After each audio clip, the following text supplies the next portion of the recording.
তোরা কই পাবি অমূল্য রতন আমার মায়েরই মতন রে নাই দরদি তোরা কই পাবি অমূল্য রতন আমার মায়েরই মতন রে নাই দরদি ভিজা জাগায় মায়ে শুয়া শুকনা জাগায় আমায় রাইখা গো ও সে কত কষ্ট করলেন মায়ে আমার লালনার পালন রে নাই দরদি আমার মায়ে মইরা গেলে আমি কাকে ডাকিব মামা বলে মা গো ও সে কত কষ্ট করলেন মায়ে আমার লালনার পালন রে নাই দরদি যে সরজনে কান্দে লয়া আমি কোথায় যাব মাকে নিয়া ও খুলে দাও মায়ের মুখের কাপন দেখি জনমের মতন রে নাহি দরদি অন্ধকার কবরের বাজে কি জানি কি আযাব হবে ও সে মাফ করে দাও আল্লাহ মাবুদ আমার জনম দুঃখিনী মাকে নাহি দরদি তোরা কই পাবি অমূল্য রতন আমার মায়েরই মতন রে নাহি দরদি মারহাবা কথাগুলো কি ঠিক না একবার চলে গেলে মায়ের মুখ দেখা যায় যায় মার জন্য বেশি বেশি দোয়া করবেন বাবার জন্য বেশি বেশি দোয়া করবেন জীবিত হোক বা মৃত হোক তীর মারলে তীর মিস করতে পারে সন্তানের হাত মিস আবার ওই দিকে যদি তাকাই পৃথিবীর সবার দোয়া মিস হতে পারে কিন্তু বাবা মার দোয়া মিস এজন্য এটার সাথে আরেকটার কি গভীর প্রেম ও আমার মা নাই আমার বাবা নাই দয়াল রে দয়াল আমার কি মা ডাকার সাদ নাই রে আমার কি বাবা ডাকার সাদ নাই রে বলেন আমার মা নাই আমার বাবা নাই দয়াল রে দয়াল আমার কি মা ডাকার সাদ নাই রে আমার কি বাবা ডাকার সাদ নাই রে ঘরে যাইয়া সবাই দেখে মা জননীর মুখ বাবা যখন মাথায় হাত দে ভুলে যাই সব দুঃখ আমার মা নাই আমার বাবা নাই দয়াল রে দয়াল আমার কি মা ডাকার সাদ নাই রে আমার কি বাবা ডাকার সাদ নাই রে বলেন শয়নে স্বপনে শুধু মা তোমার কথা মনে হয় শয়নে স্বপনে শুধু মা তোমার কথা মনে হয় কতদিন দেখি না তোমায় ভুলে কি গেছো আমার ভুলে কি গেছো আমার আদর সোহাগ মাগো, আর কোথা পাবো, কারা চলে আমি নিজেকে জড়াবো। আমার নবী আপনার নবী, দু জাহানের বাদশা নবী, ইমামুল মুরসালিন নবী, রাহমাতাল লিল আলামিন নবী গো, যিনি নবীদের নবী। আমার নবী বলে দিয়েছেন, হাদিস শরীফের মধ্যে এসেছে, আলেমদের সাথে ভালোবাসলে মানুষের জীবন কেমন করে বদলায়। এবং সবচেয়ে বেশি সেনসিটিভ একটা জায়গা হলো বন্ধু ফিউচার। ওই যে হাসরের ময়দান, ওই হাসরের ময়দানে হাদিস শরীফের মধ্যে এসেছে বন্ধু, আলেমদের সাথে প্রেম করলে মানুষের যে লাইফ স্টাইলটা কেমন করে চেঞ্জ করা যায়, সেটার একটা গুরুত্বপূর্ণ মোস্ট ইম্পর্টেন্ট ইনস্ট্রাকশন বন্ধু। কাল হাসরের ময়দানে আল্লাহ রাব্বুল আলামিন ডেকে ডেকে বলবেন, কে আছো রে ওই গভীর রজনীতে তাহাজ্জুদের নামাজ পড়েছো? হাদিস শরীফের মধ্যে এসেছে বন্ধু, অল্প কিছু মানুষ সেদিন দাঁড়িয়ে যাবে, অল্প কিছু মানুষ, একেবারে অল্প, সামথিং অল্প কিছু মানুষ সেদিন দাঁড়িয়ে যাবে। যখন ওই মানুষগুলো দাঁড়িয়ে যাবে, দাঁড়িয়ে যাওয়ার পরে একজন আহ্বানকারী আহ্বান করতে থাকবে, যাও যাও যাও, যারা তাহাজ্জুদ পড়ার কাতারে অন্তর্ভুক্ত হয়েছ, তোমরা সবাই চলে যাও বিনা হিসাবে জান্নাতে। কোনো হিসাব নিকাশ নাই। হাদিস শরীফের মধ্যে এসেছে বন্ধু, তাহাজ্জুদ পড়নেওয়ালা ব্যক্তি তারা বিনা হিসাবে চলে যাবে জান্নাতে, আর বাকি তারা প্রস্তুত হবে হিসাবের জন্য। এই যে তাহাজ্জুদওয়ালা যারা হয়েছে, ইশরাকওয়ালা যারা হয়েছে, দুহার নামাজওয়ালা যারা হয়েছে, মাগরিবের পরে আওয়াবিন নামাজওয়ালা যারা হয়েছে, এবং অত্যন্ত গুরুত্বের সাথে বন্ধু প্রতিদিন 12 রাকাত নামাজ মুমিনরা পড়ে। কয় রাকাত?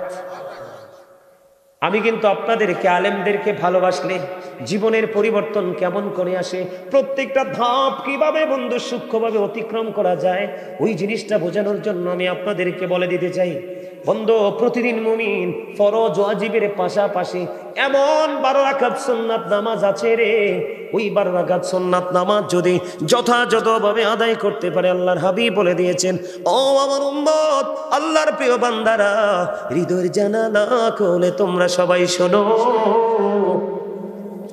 আল্লাহর হাবিব জানিয়ে দিয়েছেন বন্ধু, আল্লাহ রাব্বুল আলামিন ওই 12 রাকাত নামাজ পড়নেওয়ালা বান্দার জন্য আল্লাহ রাব্বুল আলামিন নিজেই তিনি জান্নাত তৈরি করে রেখেছে। জান্নাতের মধ্যে স্পেশাল ভাবে ঘর তৈরি করা আছে। এই নামাজগুলো কি আমি আপনাদেরকে বলি বন্ধু, এই নামাজ জোহরের নামাজের মধ্যে আছে 6 রাকাত, জোহরের ফরজের আগে 4 রাকাত সুন্নাত, ফরজের পরে আছে 2 রাকাত সুন্নাত, মাগরিবের নামাজের ফরজের পরে আছে 2 রাকাত সুন্নাত, কত হলো? 8 রাকাত। এশারের নামাজের পরে জামাত 4 রাকাত, ফরজের পরে আছে 2 রাকাত, আর ফজরের আগের যে 2 রাকাত, এই 12 রাকাত নামাজ জোরে জোরে সুবহানাল্লাহ। যে ব্যক্তি মনোযোগ সহকারে অত্যন্ত ধৈর্যের সাথে আদবের সাথে এই সুন্নাত নামাজগুলো পড়বে, ওই ব্যক্তির জন্য আল্লাহ রাব্বুল আলামিন জান্নাতে নিজে ঘর বানাবে। ওই আল্লাহর প্রিয় বান্দাদের জন্য সুন্নাতের মর্যাদা আছে না নাই? কি বুঝতে পারলেন? এখন কিন্তু আপনার আমার মাঝে সুন্নাত নামাজ পড়ার মানুষ খুবই কম, আছে না নাই? আরো জোরে বলেন। বন্ধুরে আমার, এই কারণে বললাম, এই শিক্ষাগুলো আমরা অর্জন করি কার থেকে? আলেমদের থেকে। কার থেকে? আলেমদের থেকে আমরা শিক্ষাগুলো অর্জন করি। এই শিক্ষার পাশাপাশি আপনি আলেমদেরকে যদি সত্যিকার অর্থে ভালোবাসেন, তাহলে আপনাকে একটা কাজ করতে হবে। সেই কাজটা হলো, আপনার আমার সমাজের মধ্যে কিন্তু একটা দোষণীয় কাজ বিকট আকারে বৃদ্ধি পেয়েছে, জানেন কি জানেন না? এটা কোনটা বলবো নি? বাবা মার সাথে দুর্ব্যবহার, আছে না নাই? আপনাদের এই ধনেশ্বরে আসেনি? বলিরা ধনেশ্বরের গ্রামে আসেনি? আছে বন্ধু। আমি আজকে আপনাদেরকে বলবো, আমরা আলেমদেরকে ভালোবাসি ঠিক, সৌদও খাই ঠিক, আলেমদেরকে ভালোবাসি ঠিক, পরের হক নষ্টও করি ঠিক, আলেমদেরকে ভালোবাসি ঠিক, মিথ্যা বলাও ঠিক। আলেমদেরকে ভালোবাসাও ঠিক, সুদ খাওয়াও ঠিক। আলেমদেরকে ভালোবাসা ঠিক, ঘুষ খাওয়াও ঠিক। আমার ভাই একটু আগে আপনাদেরকে আগামী বছর মাহফিলের জন্য একটু সাহায্য চেয়েছে। উনি যেই পরিমাণ ভাবে, যেই সুন্দর করে আপনাদেরকে চেয়েছে, আপনারা কিন্তু সেই পরিমাণে দিতে পারেননি। কিন্তু আলেমদেরকে ভালোবাসেন। উনি কিন্তু বলেনি যে আপনি বাড়ি বিক্রি করে দেন, সন্তানের হক নষ্ট করে দেন, আপনার ক্ষতি করে দেন। তিনি কিন্তু এটা বলে না যে দানের মধ্যে আপনার জন্য ইহসান আছে সেটাই দেন। কথা বলেন না? আমরা ভালোবাসি ঠিকই, কিন্তু ভালোবাসার বাস্তবতা কিন্তু আমাদের মাঝে দেখতে পাই না। এর মধ্যে সবচেয়ে বড় জঘন্য এবং নোংরা, সবচেয়ে ঘৃণিত, সবচেয়ে নিকৃষ্ট একটা কাজ হলো পিতা মাতার কলিজায় বন্ধু আগুন দেওয়া। আল্লাহ রাব্বুল আলামিন বলেছেন, ওয়া'বুদুল্লাহ ওয়া লা তুশরিকু বিহি শাইয়্যান ওয়া বিল ওয়ালিদাইনি ইহসানা। জোরে জোরে বলেন আল্লাহু আকবার। আল্লাহ রাব্বুল আলামিন বলে দিয়েছে, গভীর খেয়াল করবেন। এই কথা বলবেন না কিন্তু, আমি আলোচনা লম্বা করব না, একেবারে চমক চমক কিছু আপনাদেরকে কথা শোনাবো। আপনাদের যেন বুঝতে কোনো অসুবিধা না হয়, আপনাদের আবার যেন কষ্ট না হয়। গ্রামের মানুষ কিন্তু কর্মজীবী, শ্রমজীবী, কৃষিজীবী, ঠিক কিনা বলেন? এগুলো কিন্তু আমাদের মাথায় রেখে কাজ করতে হবে। আমাদের দেশের একটা ট্রেডিশন হলো বন্ধু, রাত 3টা পর্যন্ত হতে হবে, 2টা পর্যন্ত হতে হবে, 1টা পর্যন্ত হতে হবে, এখান থেকে বাড়ি আসতে হবে আমাদেরকে। দিন দিন মানুষ উইক হয়ে আসছে, দিন দিন মানুষ দুর্বল হয়ে আসছে, কাজের প্রতি মানুষের আগ্রহ বাড়াতে হচ্ছে। দিন যত যাচ্ছে মানুষের জীবন মান ততটাই চ্যালেঞ্জিং হয়ে যাচ্ছে। এই জন্য আপনাকে আমাকে প্রোগ্রামগুলোকে সাজানোর সময় ডিজাইনেবল করতে হবে। সকালে ফজরের যেন ক্ষতি না হয়, সকালবেলা কৃষকের কাজের যেন ক্ষতি হয়, উনি একজন টিচার, ওনার টিচিং এর জন্য যেন কোনো অসুবিধা না হয়। সব কিছু মিলিয়ে আলোচনা করতে হবে এবং পরিবেশটাতে এমনভাবে চিন্তা করতে হবে যেন আমার গ্রামের তৃণমূল পর্যায়ের মানুষ থেকে একবারে অনারেবল পার্সন পর্যন্ত সবাই যেন এই প্রোগ্রামে আসতে পারে, বসতে পারে, তাদের কারুর যেন কোনো অসুবিধা না হয়। আমি আপনাদেরকে বলি বন্ধু, এই জন্য আমাদেরকে একটু চিন্তা করতে হবে। রাত কিন্তু বেশি হয় নাই, হয়েছে বেশি, মাত্র উঠলাম, আলোচনাটা একটু গোছানোর দরকার আসেনি? আপনারা শুনতে রাজি আছেননি? আল্লাহ রাব্বুল আলামিন বলতেছে, ওয়া'বুদুল্লাহ, তোমরা আল্লাহর ইবাদত করো, ওয়ালা তুশরিকু বিহি শাইয়্যা, আল্লাহর সাথে কোনো কিছুকে, কোনো বস্তুকে তোমরা শরীক করিও না। ওয়াবিল ওয়ালিদাইনি ইহসানা, মা বাবার সাথে সৎ ব্যবহার করো, উত্তম ব্যবহার করো। আল্লাহ রাব্বুল আলামিন বলে দিয়েছে বন্ধু, জোরে জোরে বলেন না সুবহানাল্লাহ, আর জোরে সুবহানাল্লাহ। এখন আল্লাহ কয় আমার ইবাদত করো, মা বাবার সাথে ভালো আচরণ করো, আল্লাহর সাথে কোনো কিছুকে শরীক করিও না। এখন আমাদের কিন্তু অন্য সব জায়গা ঠিক থাকলেও এই জায়গাটা ঠিক নাই, 2টা জায়গা ঠিক নাই। আল্লাহর গোলামি আমরা সঠিকভাবে করি না, মা বাবার সাথেও ভালো ব্যবহার আমরা করি না। আমাদেরকে মনে রাখতে হবে বন্ধু, paradise of the child under the feet of the mother, মায়ের পায়ের নিচেই সন্তানের জান্নাত। এখন মায়ের পায়ের নিচে যে সন্তানের জান্নাত, এই জায়গাটা বাবা মা বুঝাইতে হবে সন্তানকে, কারণ সন্তান অটোমেটিক্যালি সবকিছু শিখবে না। এই জন্য আমি বলি, every parent should take care their children very carefully. প্রত্যেকটা পিতামাতার উচিত তাদের সন্তানের দায়িত্ব যত্ন সহকারে পালন করা। আর আমরা সন্তান হিসাবে আমাদের উচিত, we should Obi our parents, আমাদের প্রত্যেকের উচিত আমাদের পিতা মাতাকে মান্য করা। এই জায়গাটাতে যদি আপনি আমি আসতে চাই, উভয় যদি আসতে চাই, তাহলে একটা টেকনিক আমরা অবলম্বন করব, যেটা একেবারে ভেরি সিম্পল। সেটা হলো আল্লাহ রাসূল বলেছেন, আদিবু আওলাদাকুম আলা তালাতি খিসালিন হুব্বি নাবিকুম ওয়া হুব্বি আহলি বাইতিহি ওয়া আলা কিরাতিল কুরআন। আল্লাহর হাবিব বলেছেন, তোমরা তোমাদের সন্তানদেরকে 3টি বিষয় শেখাও। একটা হলো হুব্বি নাবিকুম, নবীর প্রেম, teach the love of the prophet. কারণ নবীর প্রেমের মধ্যে যদি তুমি তোমার সন্তানকে ঢুকাইতে পারো, তাহলে নবী যে হাদিস শরীফ গুলো বয়ান দিয়েছে সবগুলো তোমার সন্তানের সিনায় অটো ঢুকবে। কথা বলে না? সেকেন্ড টাইম নবীর আহলে বাইতের ভালোবাসা, নবীর আহলে বাইতের ভালোবাসা যদি আপনার সন্তানের কলিজায় ঢুকাই দিতে পারেন, তাহলে তারা কোনো দিন বেয়াদব হবে না। কথা বলে না? আমি ওই দিন ওয়াজে বলছিলাম কিনা জানি না, কোথায় যে গতকালকে সম্ভবত বলেছি না জানি, তার আগের দিন বন্ধুরে আমার, আহলে বাইতের কাজ আপনি যদি আপনার সন্তানকে আহলে বাইতের প্রেমটা শেখাতে পারেন, আপনার সন্তান হয়ে যাবে একেবারে সফট, নরম। কেমন? ইমাম হাসান হোসাইন দুই ভাই, তাদের জীবন থেকে যদি বন্ধু একটা শিক্ষা আমি আপনাদেরকে দেই। একদিন দুই ভাই বের হলেন সফরে। বের হওয়ার পরে দেখতে পাইলেন এখানে আমাদের মধ্যে আমি সবচেয়ে মুরব্বী দেখতে পাই আমার দাদু ভাইকে। ওনার মতো একজন মুরব্বী, সাপোজ ওই যে আরেকজন আছে ওখানে, এইরকম মুরব্বী অজু বানায়। ইমাম হাসান হুসাইন দুই ভাই বন্ধু দেখতে পাইলেন মুরব্বী দাদুর অজু কিন্তু হয় না। এবার দুই ভাই মিলে চিন্তা করতেছে যে মুরব্বী দাদুর তো ভাইয়া অজু হয় না, এখন দাদুকে কৌশলে অজু শিখিয়ে দিব। এবার কি করলেন? ও বড়রা, ধনীশ্বরের আমার ভাই, আমার বাবারা, বিশেষ করে আমার যুবক বন্ধু, তোমাদেরকে বলছি আমি, কারণ তোমরা রাগ করো না। আমরা যখন যুবক ছিলাম, উনি যখন যুবক ছিল, আমরা মুরব্বীদেরকে দেখলে একটু আতঙ্কিত থাকতাম। এখন তোমাদের মতো যুবকদেরকে দেখলে মুরব্বীরা আতঙ্কিত হয়ে যায়, ইভেন আমি নিজেও আতঙ্কিত হয়ে যাই।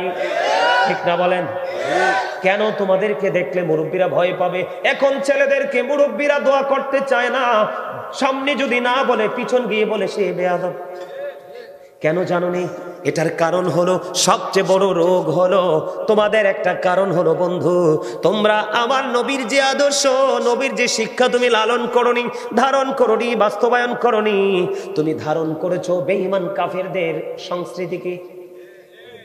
আল্লাহ রাব্বুল আলামিন পবিত্র কালামে হাকিমে বলে দিয়েছেন, ইন্নাল কাফিরিনা কানু লাকুম আদুওয়াম মুবিনা। আল্লাহ বলেছেন, the heretics are the eternal enemy of the believers. ঈমানদারদের প্রকাশ্য শত্রু হলো বেঈমানেরা, তাদেরকে ফলো করা যাবে না। এরে বড়রা, ধনীশ্বরের যুবক, আমরা মুসলমান, রক্তগুলো টকবক টকবক করে উতরাইতেছে রে। গতকালকে তাজা আমার একটা ভাইকে হিন্দুরা হত্যা করে ফেললো। কথা বলো না কেন? আজকে মুসলমান কান্ট্রিতে থেকে কেমন করে বিধর্মীরা আমাদের এই মুসলমানকে আঘাত করার সাহস পায়? এটার কারণ হলো তুমি গোপনে গোপনে খবর নিয়ে চাইয়া দেখো, পিছনে তোমার আমার মতো নামদারি মুনাফিক মার্কা মুসলমান ইন্ধন দিচ্ছে। আমি তোমাদেরকে আজকে বলে দেই, আমার আলোচনা একটু লম্বা হয়ে যাচ্ছে, বিরক্ত হবেননি কোনো? আমি তোমাদেরকে বলে দেই, হাদিস শরীফের মধ্যে এসেছে, রাসূল বলেছেন, হযরতে আলী রাদিয়াল্লাহু তাআলা আনহু থেকে হাদিস কানা বর্ণিত, রাসূল বলেছেন, বিলিভার্স লাভ দ্য প্রফিট। রাসূল বলেছেন, বিলিভার্স লাভ দ্য প্রফিট। ঈমানদাররা নবীকে ভালোবাসবে, hypocrites don't love the profit. মুনাফিকরা নবীকে ভালোবাসবে না। আল্লাহর কোরআন খুলে চোখ মেলে চাইয়া দেখলাম, আল্লাহ রাব্বুল আলামিন পবিত্র কালামে হাকিমে তিনি অত্যন্ত চমৎকার ভাবে বলে দিয়েছেন, ইন্নাল মুনাফিকিনা ফিদ দারকিল আসফালি মিনান নার। আল্লাহ রাব্বুল আলামিন বলে দিয়েছেন, the hypocrites will be in the lowest place of hell. মুনাফিকরা জাহান্নামের একেবারে সর্বনিম্ন স্তরে থাকবে। আর যেই মুসলমান তোমাকে গিলে খাওয়ার জন্য চেষ্টা করতেছে, যেই মুসলমান তোমার সংস্কৃতিকে ধ্বংস করে দিচ্ছে, ব্রাশকে, বন্ধু মেসওয়াককে হত্যা করে ব্রাশ ধরাই দিছে, ফুরকানিয়া মাদ্রাসাকে বন্ধ করে কিন্ডারগার্টেন ঢুকাই দিছে, মহিলাদের পর্দাশীল পোশাককে কেড়ে নিয়ে পাতলা পোশাক ঢুকাই দিছে। নবী বলছে, যেই নারী পোশাক পরার পরে, যেই পুরুষ পোশাক পরার পরে লজ্জাস্থান দেখা যায়, দুইটাই ল্যাংটা। আছে না নাই? এই যে দুষ্টামিগুলো, ফাইজলামিগুলো, এই জন্য আমি তোমাদেরকে বলতে চাই, ওখান থেকে বের হয়ে আসো, নবীর প্রেমের জগতের দিকে ঢুকো, দেখবা তোমার দু চোখে শুধু প্রেম আর প্রেম, ভালোবাসা, হিংসার লেশ মাত্র নাই। যেমন এক্সাম্পল, ইমাম হাসান হুসাইন দুই ভাইয়ের জীবন থেকে ছোট্ট একটা এক্সাম্পল। দাদুভাই অজু বানাইতেছে, কিন্তু দাদুভাইয়ের অজু হয় না, অজুটা ভুল হচ্ছে, অজুটা ঠিকঠাক হচ্ছে না। এবার ইমাম হাসান হুসাইন দুই ভাই ডেকে ডেকে বলে, ভাইয়া, বড় দাদু ভাই অজু বানায়, তার অজু তো হয় না, দুই ভাই দাদু ভাইকে আজকে অজু শিখাবো, চলো। এবার কিনি অটোমেটিক চলে গেলেন। বন্ধুরে আমার, দুই ভাই গেলেন, যায় দাদুকে সালাম দিলেন, দাদু সালামের জবাব দিলেন। দাদু সালামের জবাব দেওয়ার পরে প্রেম বিনিময় হলো, কে কেমন আছে জিজ্ঞাসাবাদ হলো, সব কিছু সম্পূর্ণ হয়ে গেল। হওয়ার পরে আবার ইমাম হাসান হুসাইন দুই ভাই একটা ডাক দিয়ে বললেন, দাদু দাদু গো, আজকে আপনাকে একটা ফয়সালা দিতে হবে গো দাদু, একটা বিচার আজকে আপনাকে করতে হবে। কি গো দাদু, আমি তো মুরব্বী মানুষ, দাদু আপনি পারবেন ফয়সালা দিতে? দাদু দাদু গো, আমরা দুই ভাই মিলে অজু বানাবো, আপনি শুধু বলবেন আমরা দুই ভাইয়ের অজুর মধ্যে কার অজু বেশি সুন্দর। আমার নবীর কলিজার টুকরা, জান্নাতে আমাদের লিডার। নবীজি বলেছেন ইমাম Hasan and Hussain are the leader of younger people in জান্নাহ। জোরে জোরে কন্যা সুবহানাল্লাহ। এবার দুই ভাই মিলে, আমার আলোচনার বিষয়টা এটা না, বোঝানোর জন্য বলছি, জাস্ট একটা টেকনিক আপনাদেরকে শিখিয়ে দিলাম। সফটনেস যদি আপনি আপনার মধ্যে প্রতিষ্ঠিত করতে চান, কি করতে হবে? এবার দুই ভাই অজু বানালো। অজু বানানোর পরে বুড়ো দাদু একটা ডাক দিয়ে বলল, দাদু দাদু গো, কে গো তোমরা? এত সুন্দর তোমাদের নুরানি চেহারা, এত মিষ্টি তোমাদের আচরণ, এত সুন্দর তোমাদের অজু বানানোর স্টাইল। আমি বুড়ো হয়ে গেছি, আমার জীবনে কোনোদিন এত সুন্দর অজু তো দেখিনি। দাদু আমি ফয়সালা দিয়ে দিলাম, তোমরা দুই ভাইয়ের অজুটাই হয়েছে অত্যন্ত চমৎকার, আমি বুড়ো দাদুর অজুটাই হয় না। আর আমাদের এখনকার ছেলেরা যদি দেখতো নেগেটিভ কোনো কিছু, কইসাও বুইরা হইছে না, কাজই করতে জানে না, কথা বলে না। যদিও ভাষাটা মিডিয়ার সামনে এভাবে বলাটা উচিত হয়নি, না বলেও তো উপায় নাই, এরকম ভাবে কমেন্টস করি না আমরা। কিন্তু যদি আমাদের মধ্যে ওই যে নবীজি বলেছেন অহব্বি আহলে বাইতিহি, টিচ ফ্যামিলি লাভ, নবীর পরিবারের ভালোবাসা শেখাও। এরপরে বলেছেন ওয়া আলা কিরাআতিল কোরআন, the holy Quran, learn to recite the holy Quran. রাসূল জানিয়ে দিয়েছে তোমরা তোমাদের সন্তানদেরকে কোরআন শিখাও, কোরআন বোঝাও। আজকে যদি আপনার সন্তান কোরআন সম্পর্কে ইনস্ট্রাকশন জানা থাকতো, তাহলে কিন্তু আজকে একটা সন্তানও পিতামাতাকে কষ্ট দিত না। আল্লাহর কোরআন খুলে দেখলাম বন্ধু, আল্লাহর কোরআন খুলে দেখলাম আমি, আল্লাহ রাব্বুল আলামিন বলেছেন তোমরা পিতামাতার সাথে এমন আচরণ করো, জীবদ্দশায় কোনোদিনও যেন বাবা মা তোমাদের দ্বারা শব্দটা যেন তারা না বলে। সুবহানাল্লাহ বলেন না কেন? আর ওই দিক দিয়ে আল্লাহ বলেছেন কি, ওয়াবিল ওয়ালিদাইনি ইহসানা, পিতামাতার সাথে কি করো? কথা বলেন না কেন? ভালো ব্যবহার করো, মিষ্টি ব্যবহার করো। কার অর্ডার? এখন যদি আমরা এই ব্যবহারটা করতে না পারি, আমাদের জীবন বাঁচবে না। দেখেন আল্লাহর হাবিব বলে দিয়েছেন, বন্ধু আমার দিকে তাকান,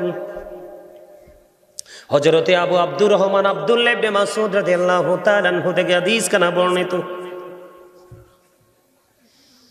আমার নবীজি জানিয়ে দিলেন, আমার নবীকে বন্ধু প্রশ্ন করা হলো, ইয়া রাসূলুল্লাহ, ইয়া হাবিবাল্লাহ, নবী গো, ও প্রাণের নবী, আল্লাহর কাছে সবচেয়ে প্রিয় কাজ কোনটা? আমার নবীজি আল্লাহ রাব্বুল আলামিন আমার নবীজি জানিয়ে দিলেন সময় মতো নামাজ আদায় করা। তারপরে কোনটা? ইয়া রাসূলুল্লাহ, ইয়া হাবিবাল্লাহ, নবী গো, তারপরে কোনটা? নবীজি বলে দিয়েছেন বাবা মার সাথে মিষ্টি ব্যবহার। তারপরে কোনটা? তারপরে বলা হয়েছে দ্বীনের জন্য যুদ্ধ করা। আমাদের দ্বীনের জন্য এখনো যুদ্ধ করার সময় হয় নাই। তার কারণ হলো ইমাম হুসাইন আমাদেরকে 61 হিজরিতে মুক্ত করে দিয়ে গেছে। আমি যদি বন্ধু তার উল্টো দিকের একটা হাদিস শরীফ আপনাদেরকে বলি, আল্লাহর হাবিবকে যখন প্রশ্ন করা হলো, আল্লাহ ইয়া রাসূলুল্লাহ, ইয়া হাবিবাল্লাহ, আল্লাহর কাছে সবচেয়ে পছন্দের কাজ কোনটা? তখন আমার নবী জানিয়ে দিলেন আল্লাহর সাথে কি করা? শিরক করা। সমাজের মধ্যে, জাতির মধ্যে, বন্ধুর মধ্যে, বন্ধনের মধ্যে যেখানে আপনার ফাটল সৃষ্টি হয়, শুধুমাত্র ফিতনা সৃষ্টি হয় মিথ্যা অপকৌশলের কারণে, ঠিক না বে ঠিক? আমাদের মধ্যে এটা হয় কি হয় না? এটা ফিতনার চাইতে জঘন্য অপরাধ। এখন বাড়ি বাড়ি ঝগড়া করতে হয় না, এখন ঝগড়াটা বন্ধু ঘরে ঘরে হয়ে গেছে। কথা বলেন না কেন? এবং এখন এমন একটা পর্যায়ে এসেছে, বাবা মার সঙ্গে পর্যন্ত চলে এসেছে। বন্ধুরে আমার, এই জন্য আমি বলি দুটো হাদিস থেকে আমরা জানতে পারলাম ভালোবাসলেও কাকে আগে। আল্লাহর পছন্দের কাজ হলো বাবা মাকে ভালোবাসা, তাদের সাথে মিষ্টি আচরণ করা। আবার যদি আল্লাহর অপছন্দের কাজ কোনটা জানতে চাই, এখানেও নবীজি জানিয়ে দিয়েছেন আল্লাহর অপছন্দের কাজ হলো বাবা মার কলিজায় আগুন দেওয়া। জোরে জোরে বলেন নাউজুবিল্লাহ। আপনার আমার কি করা উচিত বন্ধু? আপনার আমার মা বাবার সাথে ভালো আচরণ করা উচিত। নবীজি হাদিস শরীফ বর্ণনা করেছেন, হযরত আবু হুরায়রা রাদিয়াল্লাহু তাআলা আনহু থেকে হাদিস খানা বর্ণিত। আপনার আমার প্রাণের নবী, দু জাহানের বাদশা নবী, রাহমাতাল লিল আলামিন নবী, তিনি বলে দিয়েছেন, হতভাগা সে, হতভাগা সে, হতভাগা সে। ইয়া রাসূলুল্লাহ, কে গো সেই হতভাগা? ইয়া রাসূলুল্লাহ, আমার নবীজি জানিয়ে দিয়েছেন বাবা মা উভয় বেঁচে আছে অথবা একজন বেঁচে আছে। এই একজন অথবা দুইজনকে পাইলো, পাওয়ার পরেও যদি সন্তান বাবা মাকে ভালোবেসে আদর করে সম্মান দিয়ে মর্যাদা দিয়ে যদি জান্নাতি হতে না পারে, আল্লাহর প্রিয় হতে না পারে, আল্লাহর দিদার প্রাপ্ত বান্দাদের অন্তর্ভুক্ত হতে না পারে, তাহলে তার মতো হতভাগার কেউ হতে পারে না। আমাদের অনেকের বাবা মা দুজনই আছে। আমার নিজের একবারে কাছের মানুষ দেখছি, বিয়ের পরে বউ নিয়ে বন্ধু, বাবা নাই, মা আছে, ঘরে উপযুক্ত বোন আছে। বিয়ের পরে বিবির কথা অনুযায়ী মা বাবা মা ছেড়ে অনেক দূরে চলে এসেছে, মায়ের খবরও নেয় না। উপযুক্ত বোন আছে বন্ধু, যেই রকম ভাবে খবর নেওয়ার কথা সেই রকম নেয় না।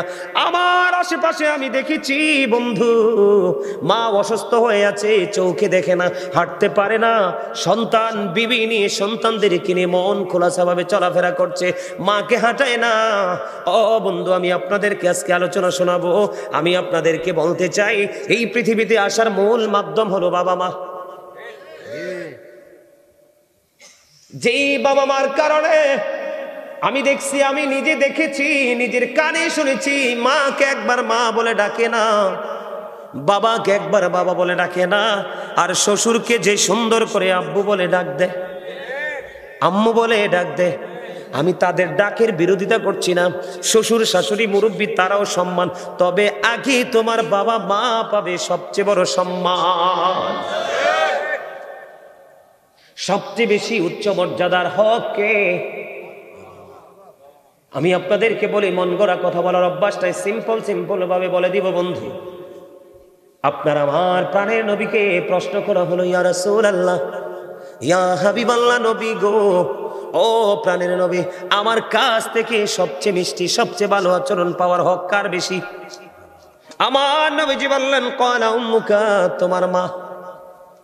প্রশ্ন করা হলো, ক্বালা সুম্মা মান, তারপরে কে ইয়া রাসূলুল্লাহ?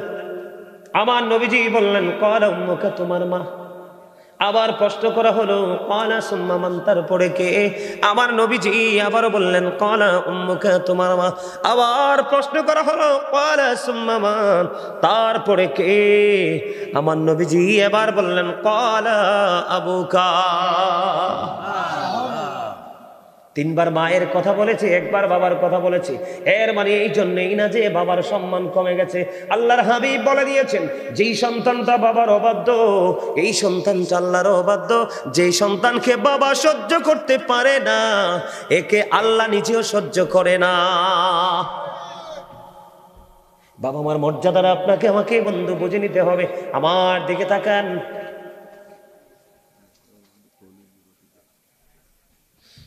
হাদিস শরীফের মধ্যে এসেছে বন্ধু, আল্লাহর হাবিব সরকারে মদিনা তিনি বললেন, এক ব্যক্তি এসে নবীজিকে প্রশ্ন করলেন, ইয়া রাসূলুল্লাহ, বাবার মর্যাদাটা দেখেন, যে একবার বলার কারণে যে বাবার ইজ্জত কমে গেছে এমনটি নয়, কারণ মা বাবার তুলনায় অনেক বেশি কলিজায় ব্যথা সহ্য করে রে সন্তানের জন্য। মায়ের মতো ত্যাগী নারী পৃথিবীতে আর কেউ হতে পারে না। আমরা যদিও পুরুষ, বাংলার জমিনে দেখেন অনেক এক্সাম্পল আছে বন্ধু, অনেক মৌলবী পর্যন্ত আছে, হাফেজ পর্যন্ত আছে, আলেম পর্যন্ত আছে, সন্তান একটা দুইটা ফালাই চলে গেছে, কিন্তু এমনও মা আছে রে, একটা সন্তানের দিকে তাকায়া তার জীবনটাকে কুরবানি করে দিছে। আছে না নাই? আমাদের এলাকাতে বন্ধু একজন আমি দেখেছি, ওনার একটা মাত্র মেয়েটা গর্ভে থাকা অবস্থায় নাকি ওনার স্বামী চলে গেছে। ওই নারীটা এত আদবের সাথে জীবন যাপন করেছে, কেউ বলতে পারবে না সে বেয়াদব মহিলা, সে বলতে পারবে না কেউ যে অন্যদিকে নজর দিয়েছে। বন্ধু, তার দৃষ্টিভঙ্গি, তার চলা পোশাক আশাক আমি সারা জীবন দেখেছি। উনি সাদা, সব সময় সাদা কাপড় পরতো। আমার জীবনে কোনোদিন আমি রঙিন কাপড় ওনার পরনে আমি দেখিনি। অথচ উনি 100% ইয়াং। আল্লাহ দিয়েছে ওনাকে কন্যা সন্তান। এই কন্যা সন্তানের দিকে তাকাইয়া আর জীবনে কোনো স্বামী সংসারে যায় নাই। এই সন্তানের দিকে তাকাইয়া এখন তিনি বুড়ো হয়ে গেছে, বৃদ্ধ হয়ে গেছে, চুলগুলো পেকে গেছে। বন্ধু, উনি কোনোদিন বিয়েতে যায় না। এই মায়ের কলিজায় যদি সন্তান আঘাত দেয় রে, আল্লাহর আরশ পর্যন্ত কেঁপে ওঠে। এই জন্য নবীজি বলে দিয়েছেন বন্ধু, 3 বার প্রশ্ন করা হয়েছে, 3 বারে মায়ের কথা বলা হয়েছে, আর একবার বাবার কথা বলা হয়েছে। এই জন্য বাবার ইজ্জত বন্ধু কমে যায়নি। নবীজির কাছে এক ব্যক্তি এসে প্রশ্ন করলো, ইয়া রাসূলুল্লাহ, ইয়া হাবিবাল্লাহ, নবী গো, আমার দৌলত আছে, সম্পদ আছে, সবই আছে, আমার বাবা আমার সম্পদ নিজের মতো করে ব্যয় করতে চায়, নিজের মতো করে খরচ করে। এবার আমার রাসূল বললেন, তুমি তোমার সম্পদ নয়, তুমি নিজেও তোমার বাবার সম্পদ। কথা হাদিস শরীফের মূল ভাষাটাকে আপনারা বুঝতে পারছেন। আল্লাহর হাবিব বলে দিয়েছেন, শুধু তুমি না, শুধু তোমার সম্পদ না, তোমার উপার্জিত অর্থ নয়, শুধু তোমার অর্থ না, তুমি নিজেও তোমার বাবার সম্পদ। বাবা যেমনি চাইবে এমনি তোমাকে ইউজ করতে পারবে, তুমি না করতে পারবা না। এই জন্য বন্ধু, কোরআন হাদিস করলে দেখা যায় বাবা মাকে ভালোবাসা একটা সন্তানের জন্য ফরজ, আর বাবা মার কলিজায় আগুন দেওয়া, তাদেরকে দুঃখ দেওয়া আমাদের জন্য হারাম। আপনি বলেন, যদি মায়ের পায়ের নিচে যদি জান্নাত হয়, বাবা মায়ের চেহারার দিকে আপনি তাকাইয়া মনে মনে বললেন, মাবুদ, আমার মা কেমন জানি হয়ে গেছে, আমার মা দুর্বল হয়ে গেছে, আমার মা অসুস্থ হয়ে গেছে। কি হয়েছে গো? আপনার মায়ের চেহারাটার দিকে তাকাইয়া আফসোস আপনার অন্তরে চলে আসলো। মায়ের জন্য বন্ধু হৃদয়ে আগুন শুরু হয়ে গেল। আল্লাহর হাবিব বলছেন, এই যে তোমার অন্তরে মায়ের প্রতি যে প্রীতি জন্ম হয়েছে, এটার বিনিময়ে তোমার আমলনামায় হজের সওয়াব দেওয়া হয়ে গেছে। আল্লাহ বরাদ্দ দিয়েছি, ইয়া রাসূলুল্লাহ, দৈনিক যদি 100 বার তাকায়, নবীজি বললেন 100 হজের সওয়াব তোমার আমলনামায় চলে যাবে। জোরে জোরে বলুন না সুবহানাল্লাহ। এই বাবা মাকে কষ্ট দেওয়া যায়নি বন্ধু। বাবা মা চাইলে আপনি দিতে হবে, পারতাম না শব্দ বলা যাবে না। আর পৃথিবীতে আমার মনে হয় এমন কোনো মা বাপ নাই রে, যেটা সন্তানের জন্য কষ্ট হবে সেটা মা বাবা চায়। কথা বলেন না? আমার ওয়াজে কি মনোযোগ নাই আপনাদের? পৃথিবীতে এমন কোনো বাবা মা ছিলি সন্তানের জন্য এটা চাইলে কষ্ট হবে, এইটা কোনোদিন কোনো বাবা মা চায় না। বাবা মা চায় আমি দুঃখের মধ্যে থাকি। বন্ধু, কিছুদিন আগে আমাদের বাড়ির পাশে, আজকে মনে 2 দিন বা 3 দিন, 2 দিন হবে, একজন স্কুলের একজন ম্যাডাম মৃত্যুবরণ করেছে। সকালবেলা রান্না করেছে, স্কুলে যাবে। কি আমি শুধু কথাটা আমি শুনছি, আমি প্র্যাকটিক্যালি শুনি নাই, মহিলাদের মুখ থেকে শুনছি। বন্ধু, ম্যাডাম একদম ইয়াং, একটা ছেলে একটা মেয়ে, ছেলেটা ক্লাস 9-এ পড়ে। আমি শুনেছি আমার পরিবারে যারা ওই ম্যাডামকে দেখতে গিয়েছিলেন, ওনার মা বৃদ্ধ এখনো বেঁচে আছে রে।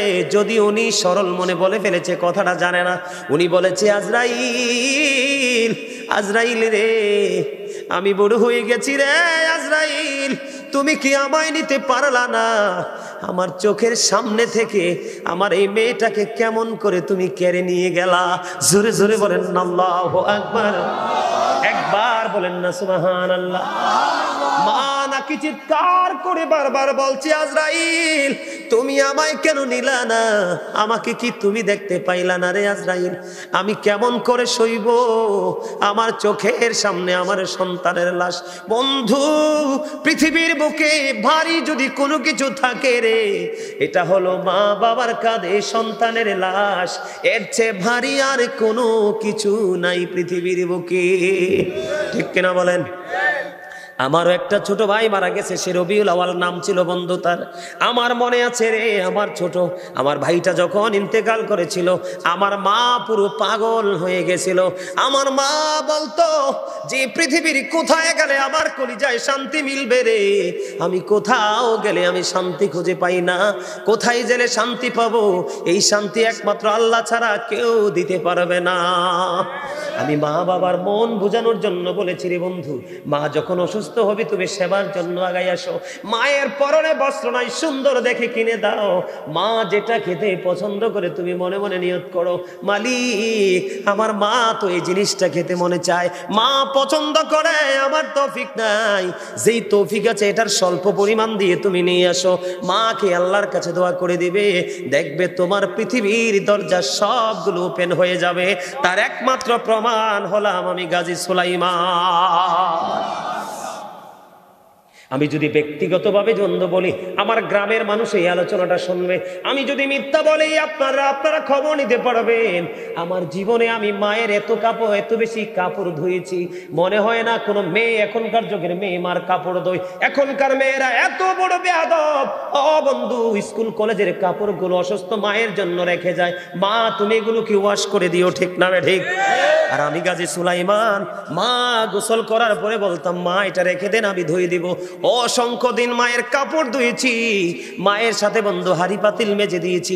মা যেই কাজটা করতে কষ্ট পাইতো সেই কাজটা আমি মাকে করে দিতাম। তার কারণ মায়ের মলিনতা, মায়ের পরিশ্রম, মায়ের কপালে ঘাম দেখলে আমার কোনোদিন সহ্য হয় না। জোরে জোরে বলেন না সুবহানাল্লাহ। মা এত বড় নিয়ামত, মায়ের প্রেমিক যেই সন্তান মা হারাইছে বন্ধু, সে বুঝে রে পৃথিবীর কেউ নাই ডাক দিয়া ঘরে নেওয়ার।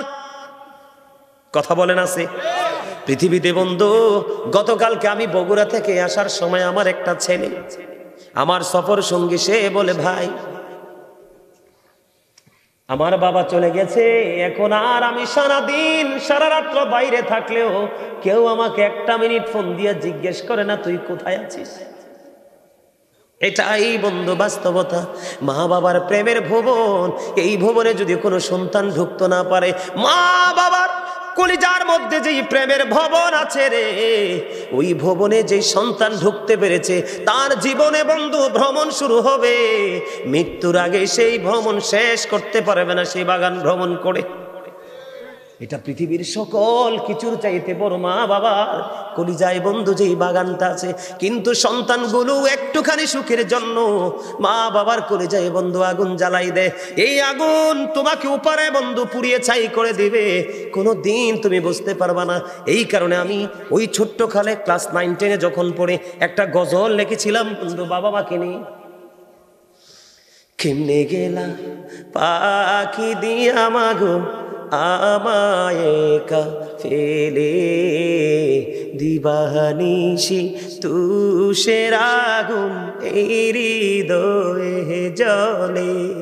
বলেন কেমনে গেলা পাখি দিয়া মাগো আমায় একা ফেলে, দিবানিশি তুষের আগুন এই হৃদয়ে জ্বলে। হায়রে কান্দা কান্দা হইছে রে নদী মা, হায়রে কান্দা কান্দা হইছে রে নদী, আমার নয়ন জলে। দিবানিশি তুষের আগুন হৃদয়ে জ্বলে। আদর করে নেই নি গো কেউ আমায় কুলে তুলে, কিছুদিন দূর করিয়া যায় যে আবার ভুলে। ঠিক না বেঠি? সন্তানের জন্য চিরস্থায়ী কোল হলো বাবা মার কোল, এর বাইরে আর কোনো কোল নাই যে টেকসই আছে। কথা বলেন না কেন?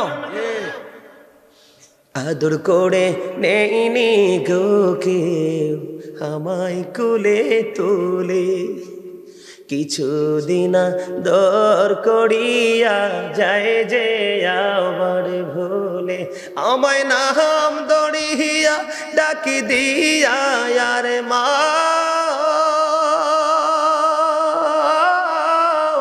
আমায় নাম দড়িয়া ডাকি দিয়া আর কে নিবে রে ঘরে,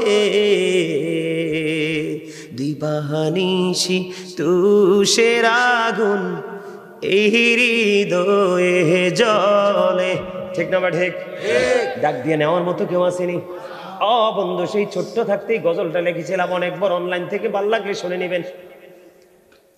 যেটা আমি বলতে চেয়েছিলাম বন্ধু, বাবার অবাধ্য হইলে আল্লাহর অবাধ্য। বাবা যা চায় তা দিতে হবে, মা যা চায় তা দিতে হবে, মাকে কষ্ট দেওয়া যাবে না। বন্ধুরে আমার, যদি কষ্ট দাও, তুমি আল্লাহ এবং আল্লাহর হাবিবের কথার উপর কথা বলেছো, আল্লাহ রাসূলের কণ্ঠস্বরের উপর তুমি কণ্ঠস্বর উঁচু করেছো, আল্লাহর হাবিব বলেছে তুমি করো না, তুমি করেছো। কথা বুঝতে পারছেননি বন্ধুরে আমার? আল্লাহর হাবিবের কণ্ঠস্বরের উপর যদি আপনার কণ্ঠস্বরটা উঁচু হয়ে যায়, আপনার জীবনের যত কর্ম এগুলো মনের অজান্তে বন্ধু শেষ হয়ে যাবে। জোরে জোরে বলেন আল্লাহু আকবার। আমি আপনাদেরকে বন্ধু একটা হাদিস শরীফের একটা অংশ বিশেষ আপনাদের সামনে তুলে ধরবো। ছোট্ট একটা হাদিস, আমার দিকে তাকান, আমি আগে নেগেটিভটা আপনাদের সামনে তুলে ধরবো বন্ধু। নেগেটিভটা এমন ভাবে আমি আপনাদের সামনে তুলে ধরবো। হযরতে জুরাইজ নামে আল্লাহর একজন প্রিয় বান্দা ছিলেন। ওই জুরাইজ মানুষকে নিয়ে একত্রিত হয়ে আমল করতে তিনি পছন্দ করতেন না। লোকালয় থেকে অনেক দূরে উনি একটা হুজরা বানিয়েছিলেন। হুজরাটা বানিয়েছিলেন তিনি মাটি দিয়ে। গভীরভাবে খেয়াল করবেন বন্ধু, অত্যন্ত গুরুত্বপূর্ণ শিক্ষা। আপনার জীবনে নামাজের সওয়াব আছে, দানের সওয়াব আছে, বন্ধু সব ধরনের নেক আমল আপনার জীবনে আছে, কিন্তু বাবা মার সাথে ভালো সম্পর্ক নাই, আপনার এই আমল কখনোই আল্লাহর দরবারে গ্রহণযোগ্য নয়। পৃথিবীর কোনো আমল আপনাকে আল্লাহ পর্যন্ত পৌঁছাতে পারবে না, যেটা যত তাড়াতাড়ি বন্ধু বাবা মার ভালোবাসা আপনাকে নিয়ে যেতে পারবে। আপনারা এখান থেকে শিখতে পারবেন বন্ধু। অনেক আলোচনা করব, থাকবেন তো? সবাই শুনতে রাজি তো? কে কে শুনতে রাজি হাত তোলেন। মারহাবা। আল্লাহু আকবার। ইয়া রাসূলুল্লাহ। জিন্দাবাদ জিন্দাবাদ জিন্দাবাদ জিন্দাবাদ আহলে সুন্নাত ওয়াল জামাত। সুলাইমান আল কাদরি সাহেব জিন্দাবাদ জিন্দাবাদ। বানেশ্বরের পক্ষ, ধনেশ্বরের পক্ষ থেকে লাল গোলাপ শুভেচ্ছা। না, জেদ্দুর কইছে, এদ্দুরে লোক দেখলে মনে হয়নি যে নারাই দিতে পারবো। এই জন্য বলছি, আপনার চামড়া কিন্তু বড় জিনিস না, আসলে হচ্ছে ভিতরেরটা। ঠিক কিনা বলে? আরো জোরে। এটাই মাথা থেকে পা পর্যন্ত যে গোস্তের টুকরা, এগুলোর ভিতরটা যদি ঠিক না থাকে এটার কোনো দামই নাই। আছে? আরে বলেন আছে? লোকটারে দেখলে তো মনে হয় না, আরে আমার নামও তো খুব কনফিডেন্সলি বলে ফেলছে। না না, আর লাগতো না কিছু, আর কিছু খান লাগে না। আই এক কানা ঠিক করি কইছি, আই কোনা খানো কোনো কিছু খাইতে পারি না, বুঝছেন নি? আলহামদুলিল্লাহ গন, আলহামদুলিল্লাহ, আরো জোরে আলহামদুলিল্লাহ। আমি যত আলোচনা করব আমার হৃদয় তত শীতল হবে। আমি হচ্ছে সেই মানুষ, আমার কলিজা ওয়াজ চলাকালীন চা দিয়ে পানি দিয়ে ভিজানো লাগে না, আমারটা এমনি ভিজে যায়। আমি গল্প বলছি না তো, হাজার হাজার ভিডিও দেখবেন। আমি মদিনাতুল মুনাওয়ারায় গিয়েছি, মক্কাতুল মুকাররমায় গিয়েছি, হজে গিয়েছি। ওখানে গিয়ে আমি রোজাতে গিয়েছি, একদিনও ভাত খাই নাই, শুকনা খাবার খেয়ে খেজুর আর জমজমের পানি খেয়ে ওমরা পালন করে শেষ করে বাংলার জমিনে আসছি। আমি সেই লোক। মারহাবা মারহাবা। আমি কোনো মানুষের বাড়িতে কিছু খাই না। মাছ বলেন, গোস্ত বলেন, আমার যদি কেউ খাসির গোস্ত, গরুর গোস্ত, হাঁসের গোস্ত, এটি কেমন মজা, ইলিশ মাছ কেমন মজা আমি বলতে পারবো না, কারণ এগুলো স্বাদ কেমন আমি বলতে পারবো না। আমি আমার জীবনে খাইনি এগুলো। 12 মাস নিরামিষ শাকসবজি খাই একমাত্র নিজের ঘরে। এই পৃথিবীতে বাইরে কত রকমের খাবার, একটা খাবার আমি ওদম গুনাহগার মুখে লাগাই না।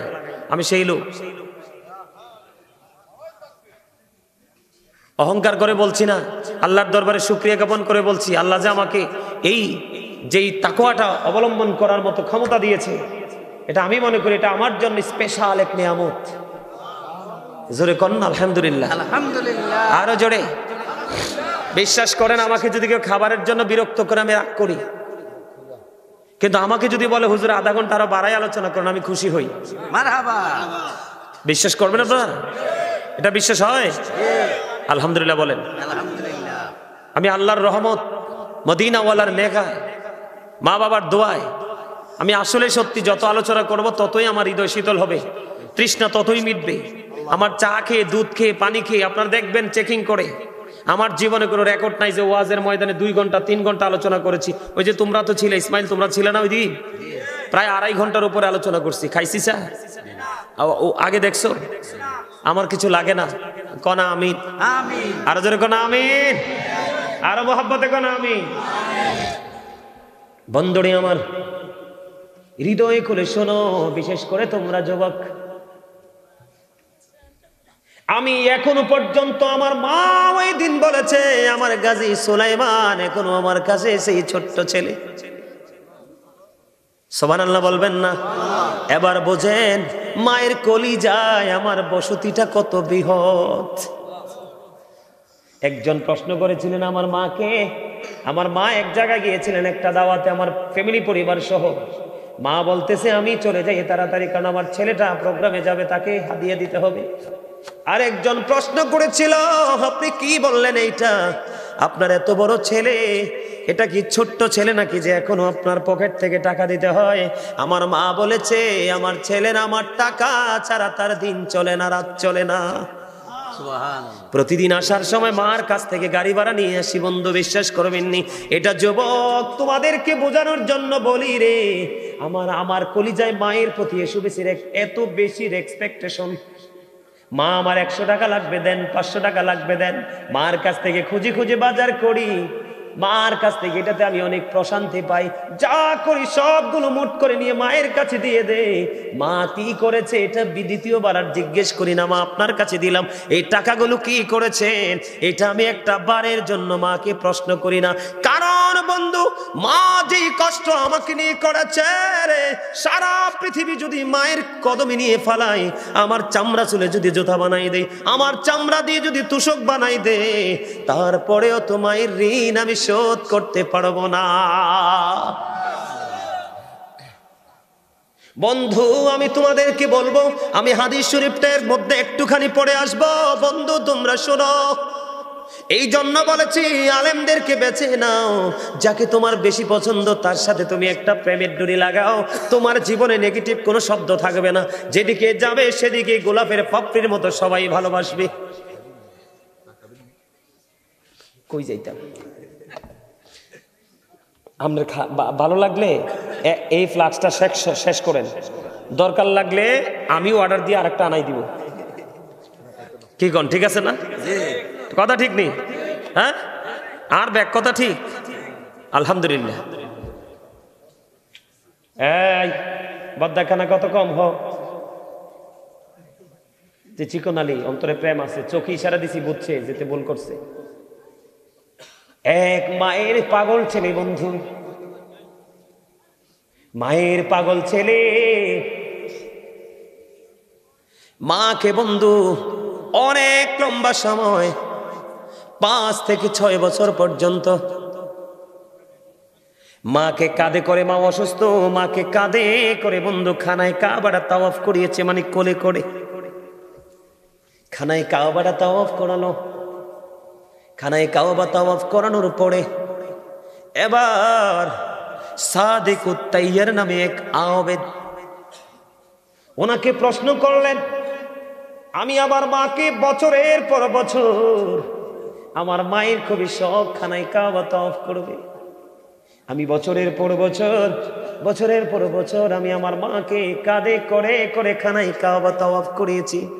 সাদিকুত তাইয়ার নামক আবেদকে প্রশ্ন করলেন, আপনি বলে দেন গো, আমার মায়ের ঋণ খানা শোধ হয়েছে কিনা? এবার সাদিকুত তাইয়ার নামক আবেদ ডাক দিয়ে বললেন, বন্ধু কেমন করে বুঝাইলে বুঝবারে, মায়ের কত মর্যাদা, বাবার কত মর্যাদা আল্লাহর কাছে। সাদিকুত তাইয়ার নামক আবেদ একটা ডাক দিয়ে বলল, তুমি যদি 50,000 বছর যদি তোমার মাকে কাঁধে করে করে যদি খানায় কাবা তাওয়াফ করাও, যদি ঘুরাও, একটা রাত্রিতে নিজুম রাত্রিতে মা ঘুমিয়েছিল, তুমি প্রস্রাব করেছিলে, প্রস্রাবের মধ্যে পড়েছিল মা দুঃখিনী, মায়ের স্তন চেপে ধরে তুমি দুধ পান করেছিল, এমনি করে করে 50,000 বছর যদি মাকে কাঁধে করে ঘোরাও রে, কাঁধে করে চড়াও রে, তাহলে একটা রাত্রের দুধ পানের ঋণ শোধ হবে না। আমরা কি বুঝতে পারি মায়ের কাছে আমরা কতটা ঋণী, বাবার কাছে আমরা কতটা ঋণী? আপনারা বোঝেন না, আল্লাহ বলেছেন আমার গোলামি করো। কি করো? আল্লাহর গোলামি করো, আল্লাহর সাথে কাউকে শরীক করিও না। এই যে লৌহে মাহফুজের কোরআন, আল্লাহর অমীয় বাণী, যেটাকে বলা হয় দা হোলি কোরআন, পবিত্র গ্রন্থ, এই গ্রন্থের মধ্যে আল্লাহ রাব্বুল আলামিন মা বাবার কথা তুলে ধরেছে একাধিক বন্ধু সূরার মধ্যে। সূরা আনকাবুতের মধ্যে আল্লাহ রাব্বুল আলামিন বলেছেন যে আমি আমার বান্দাদেরকে অর্ডার করেছি মা বাবার সাথে সৎ ব্যবহার করার জন্য। জোরে জোরে বলেন না সুবহানাল্লাহ, আরো জোরে বলেন না সুবহানাল্লাহ। আপনারা কি দুর্বল হয়ে পড়েছেন? আরো জোরে বলেন, প্রমাণ দেই আমি আপনাদেরকে বন্ধু। আল্লাহ রাব্বুল আলামিন কি বলেছে দেখেন, ছোট্ট করে বলছি, ওয়া ওয়াসাইনাল ইনসানা বিওয়ালিদাইহি হুসনা। আল্লাহু আকবার। আল্লাহ রাব্বুল আলামিন বলে দিয়েছে, আল্লাহর বান্দাকে অর্ডার করেছে আল্লাহ রাব্বুল আলামিন, তোমরা তোমাদের বাবা মার সাথে কি করো? উত্তম আচরণ করো, ভালো আচরণ করো, প্রেমময় আচরণ করো। সুবহানাল্লাহ বলেন। আজকে মা বাবার কথা বললে অনেক সন্তান শুনতে চায় না। এরে বড়ুরা দরিশ্বরের যুবক বন্ধু, তোমরা সবাইকে আমি আমার হৃদয় থেকে বলছি, হৃদয় খুলে শোনো। জুরি যেমন একজন আল্লাহওয়ালা ছিল, তিনি মানুষ নিয়ে আমল করতে পছন্দ করতেন না, মানুষের ভিড়ে তিনি থাকতে পছন্দ করতেন না। লোকালয় থেকে অনেক দূরে নির্জন একটা জায়গায় তিনি একটা হুজরা বানাইল। হুজরা বানাইছে, তার মানে ইবাদতের জন্য একটা কেন্দ্রবিন্দু তিনি তৈরি করেছে। তিনি আমল করতেছেন, দিন যায় রাত যায়, দিন যায় রাত যায়। একদিন তিনি হুজরার মধ্যে বন্ধু নামাজের নিয়ত বাঁধলেন। নামাজের নিয়ত বাঁধা অবস্থায় মা দুঃখিনী বাইরে চলে আসলেন, এসে ডাকে, বাবা জুরিস, বাবা গো তুমি কোথায় গো বাবা? আমি মা এসেছি তোমার সাথে দেখা করার জন্য। এখন খেয়াল করবেন, গভীর খেয়াল, জুরিস কিন্তু নামাজ পড়তেছে। কি করতেছে? সেজদার চাইতে, ইমানের পরে সেজদার চাইতে দামি আমল আর কিছু আসেনি। কপালে আল্লাহ, কপালটা আল্লাহর কুদরতি কদমে ঠেকানো, এটার চেয়ে দামি আমল আসেনি। খেয়াল করবেন বন্ধু, বুখারী শরীফের হাদিস, ছেলেটা নিয়ত পর নামাজ পড়তেছে, এদিক দিয়ে হুজরার বাহিরে থেকে এসে বন্ধু, ধরেন একটা এক্সাম্পল, হুজরা বললে অনেকে বোঝে না, সাধারণ মানুষ, ধরেন ঘরের ভিতরে ছেলে নামাজ পড়ে, বাহির থেকে মা ডাকতেছে, বাবা জুরিস, আমি মা এসেছি তোমার সাথে দেখা করবো। এবার জুরিস ডেকে ডেকে বলে, আল্লাহ, আল্লাহ গো, আমি তো নামাজের নিয়ত বেঁধে ফেলেছি, এখন আমি কি আমার মায়ের ডাকে সাড়া দিব, নাকি আমি নামাজখানা চালিয়ে যাব? ওই সন্তান হযরত জুরিস, আল্লাহর বুজুর্গ বান্দা, সে কি করলেন? মায়ের ডাকে সাড়া দিলেন না, সাড়া না দিয়ে তিনি নামাজটাই চালিয়ে গেলেন। নামাজ শেষ হলো, নামাজ শেষ করার পরে এবার বাইরে এসে চাইয়ে দেখে মা দুঃখিনী বন্ধু বাইরে নাই, চলে গেছে। একদিন চলে গেল, জোরে কন্না আল্লাহু আকবার। আজকের একদিন চলে গেল বন্ধু, আবার দ্বিতীয় দিন দেখেন ভাগ্যের কি নির্মম পরিহাস, এবং আমাদের জন্য কত বড় শিক্ষা। আল্লাহর হাবিব এই হাদিসের অংশ বিশেষ একটা মুমিনের জন্যই যথেষ্ট, আর বেশি ওয়াজের দরকার নাই বন্ধু। এবার কি করলেন হযরতে জুরিস? আবার দ্বিতীয় দিন তিনি আবারও নামাজরত অবস্থায়, নামাজ চলাকালীন মা দুঃখিনী আসলো। মা দুঃখিনী এসে ডেকে ডেকে বললেন, বাবা, বাবা গো, আমি আজকে এসেছি তোমার সাথে একটু দেখা করবো গো বাবা, তুমি আমাকে একটু দেখা দাও। এবার আজকেও জুরিস মনে মনে ভাবে আগের মতো, বলিব, ও আমার মাওলা, আমি আজকেও তো নামাজরত অবস্থায়, আমি কি নামাজ চালিয়ে যাব, নাকি আমার মায়ের ডাকে আমি সাড়া দেব? আজকেও ছেলেটা মায়ের ডাকে সাড়া দিলেন না, চিন্তা করতেছেন আমি আগে নামাজটা শেষ করে ফেলি। নামাজ যখন শেষ হয়ে গেল বন্ধু, দ্বিতীয় দিন বাইরে এসে চাইয়া দেখে আজকে তো মা নাই। মা আজকেও চলে গেছে, 2 দিন পার হয়ে গেল বন্ধু। তৃতীয় দিন আবার আসলো, আমি আজকেও সারা দিব না, নামাজটা শেষ করে মায়ের ডাকে সারা দিব বন্ধু। হাদিস শরীফ প্রমাণ করেছে, এক এক করে 3 দিন পার হয়ে গেল, ছেলেটা নামাজরত অবস্থায় মায়ের ডাকে সারা দিল না, মায়ের সাথে দেখা করলো না। তৃতীয় দিন নামাজ শেষ করার পরে বাইরে এসে চাইয়ে দেখে আজকেও মা নাই। মা এক এক করে 3 দিন আসলো, ছেলেটা দেখা দিল না। যাওয়ার সময় মা আল্লাহর কাছে দরখাস্ত দিয়ে গেল, মানিব, আমি এক এক করে 3 দিন ছেলেটার সাথে দেখা করতে আসলাম, ছেলেটা আমায় দেখা দিল না। আমি মা আজকে তোমার কাছে দরখাস্ত দিয়ে গেলাম, তাকে বেশ্যা মহিলার মুখ না দেখাইয়া মরণ দিও না। জোরে জোরে বলেন নাউজুবিল্লাহ।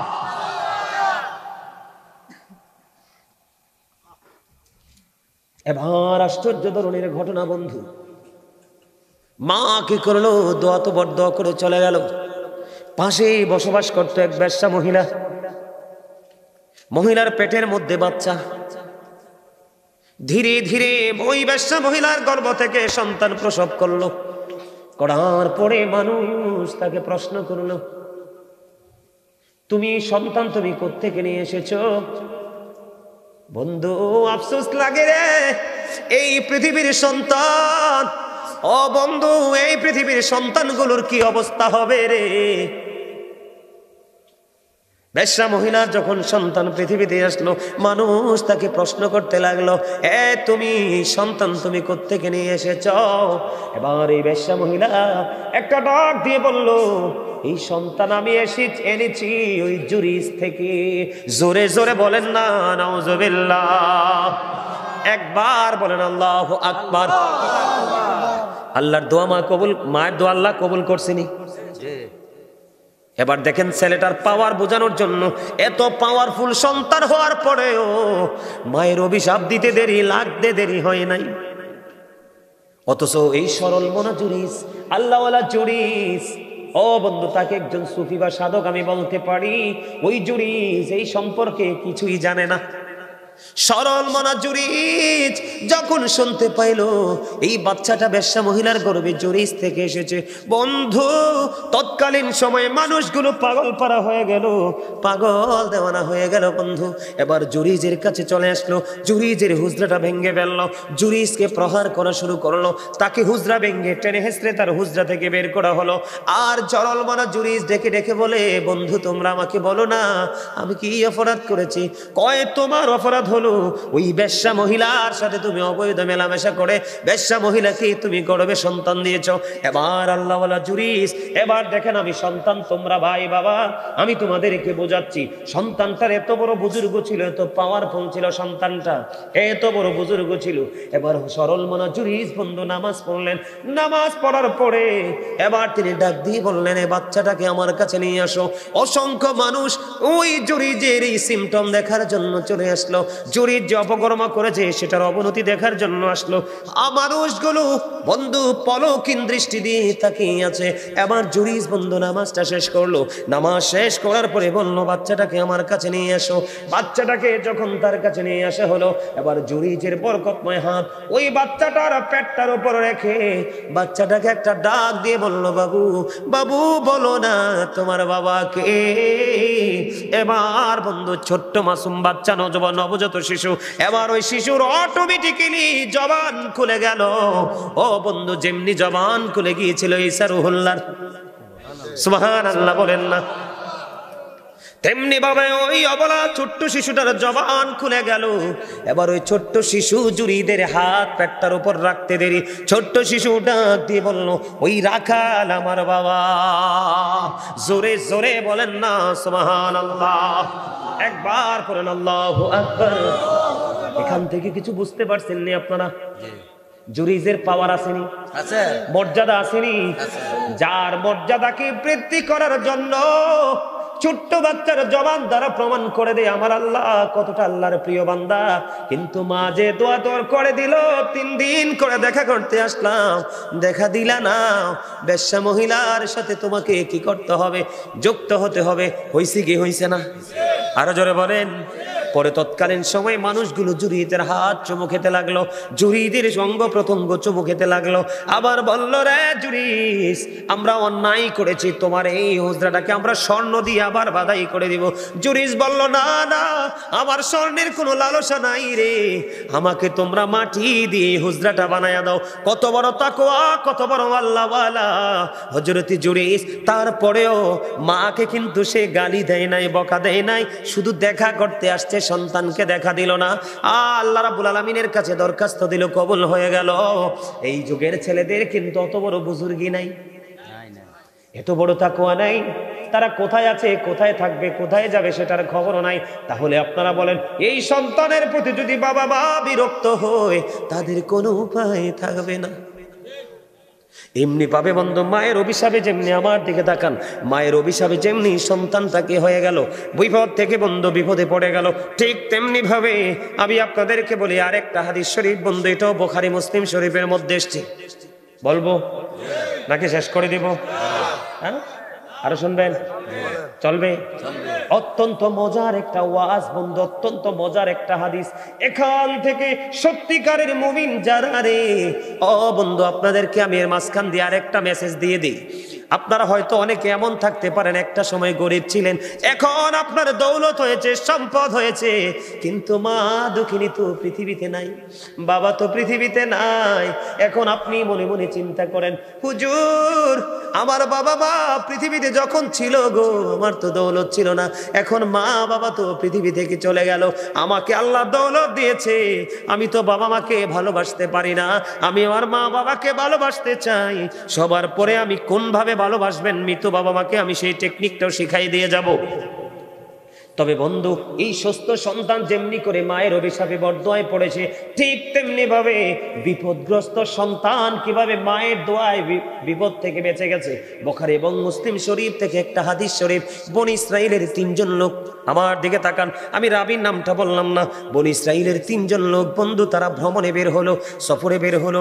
সফর করতে করতে করতে করতে করতে করতে করতে করতে বন্ধু সন্ধ্যা ডানা মেলে দিল, সূর্য তার আপন গন্তব্যে লুকিয়ে গেল, সন্ধ্যা ডানা মেলে দিল, দিবালোক বন্ধু চলে গেল।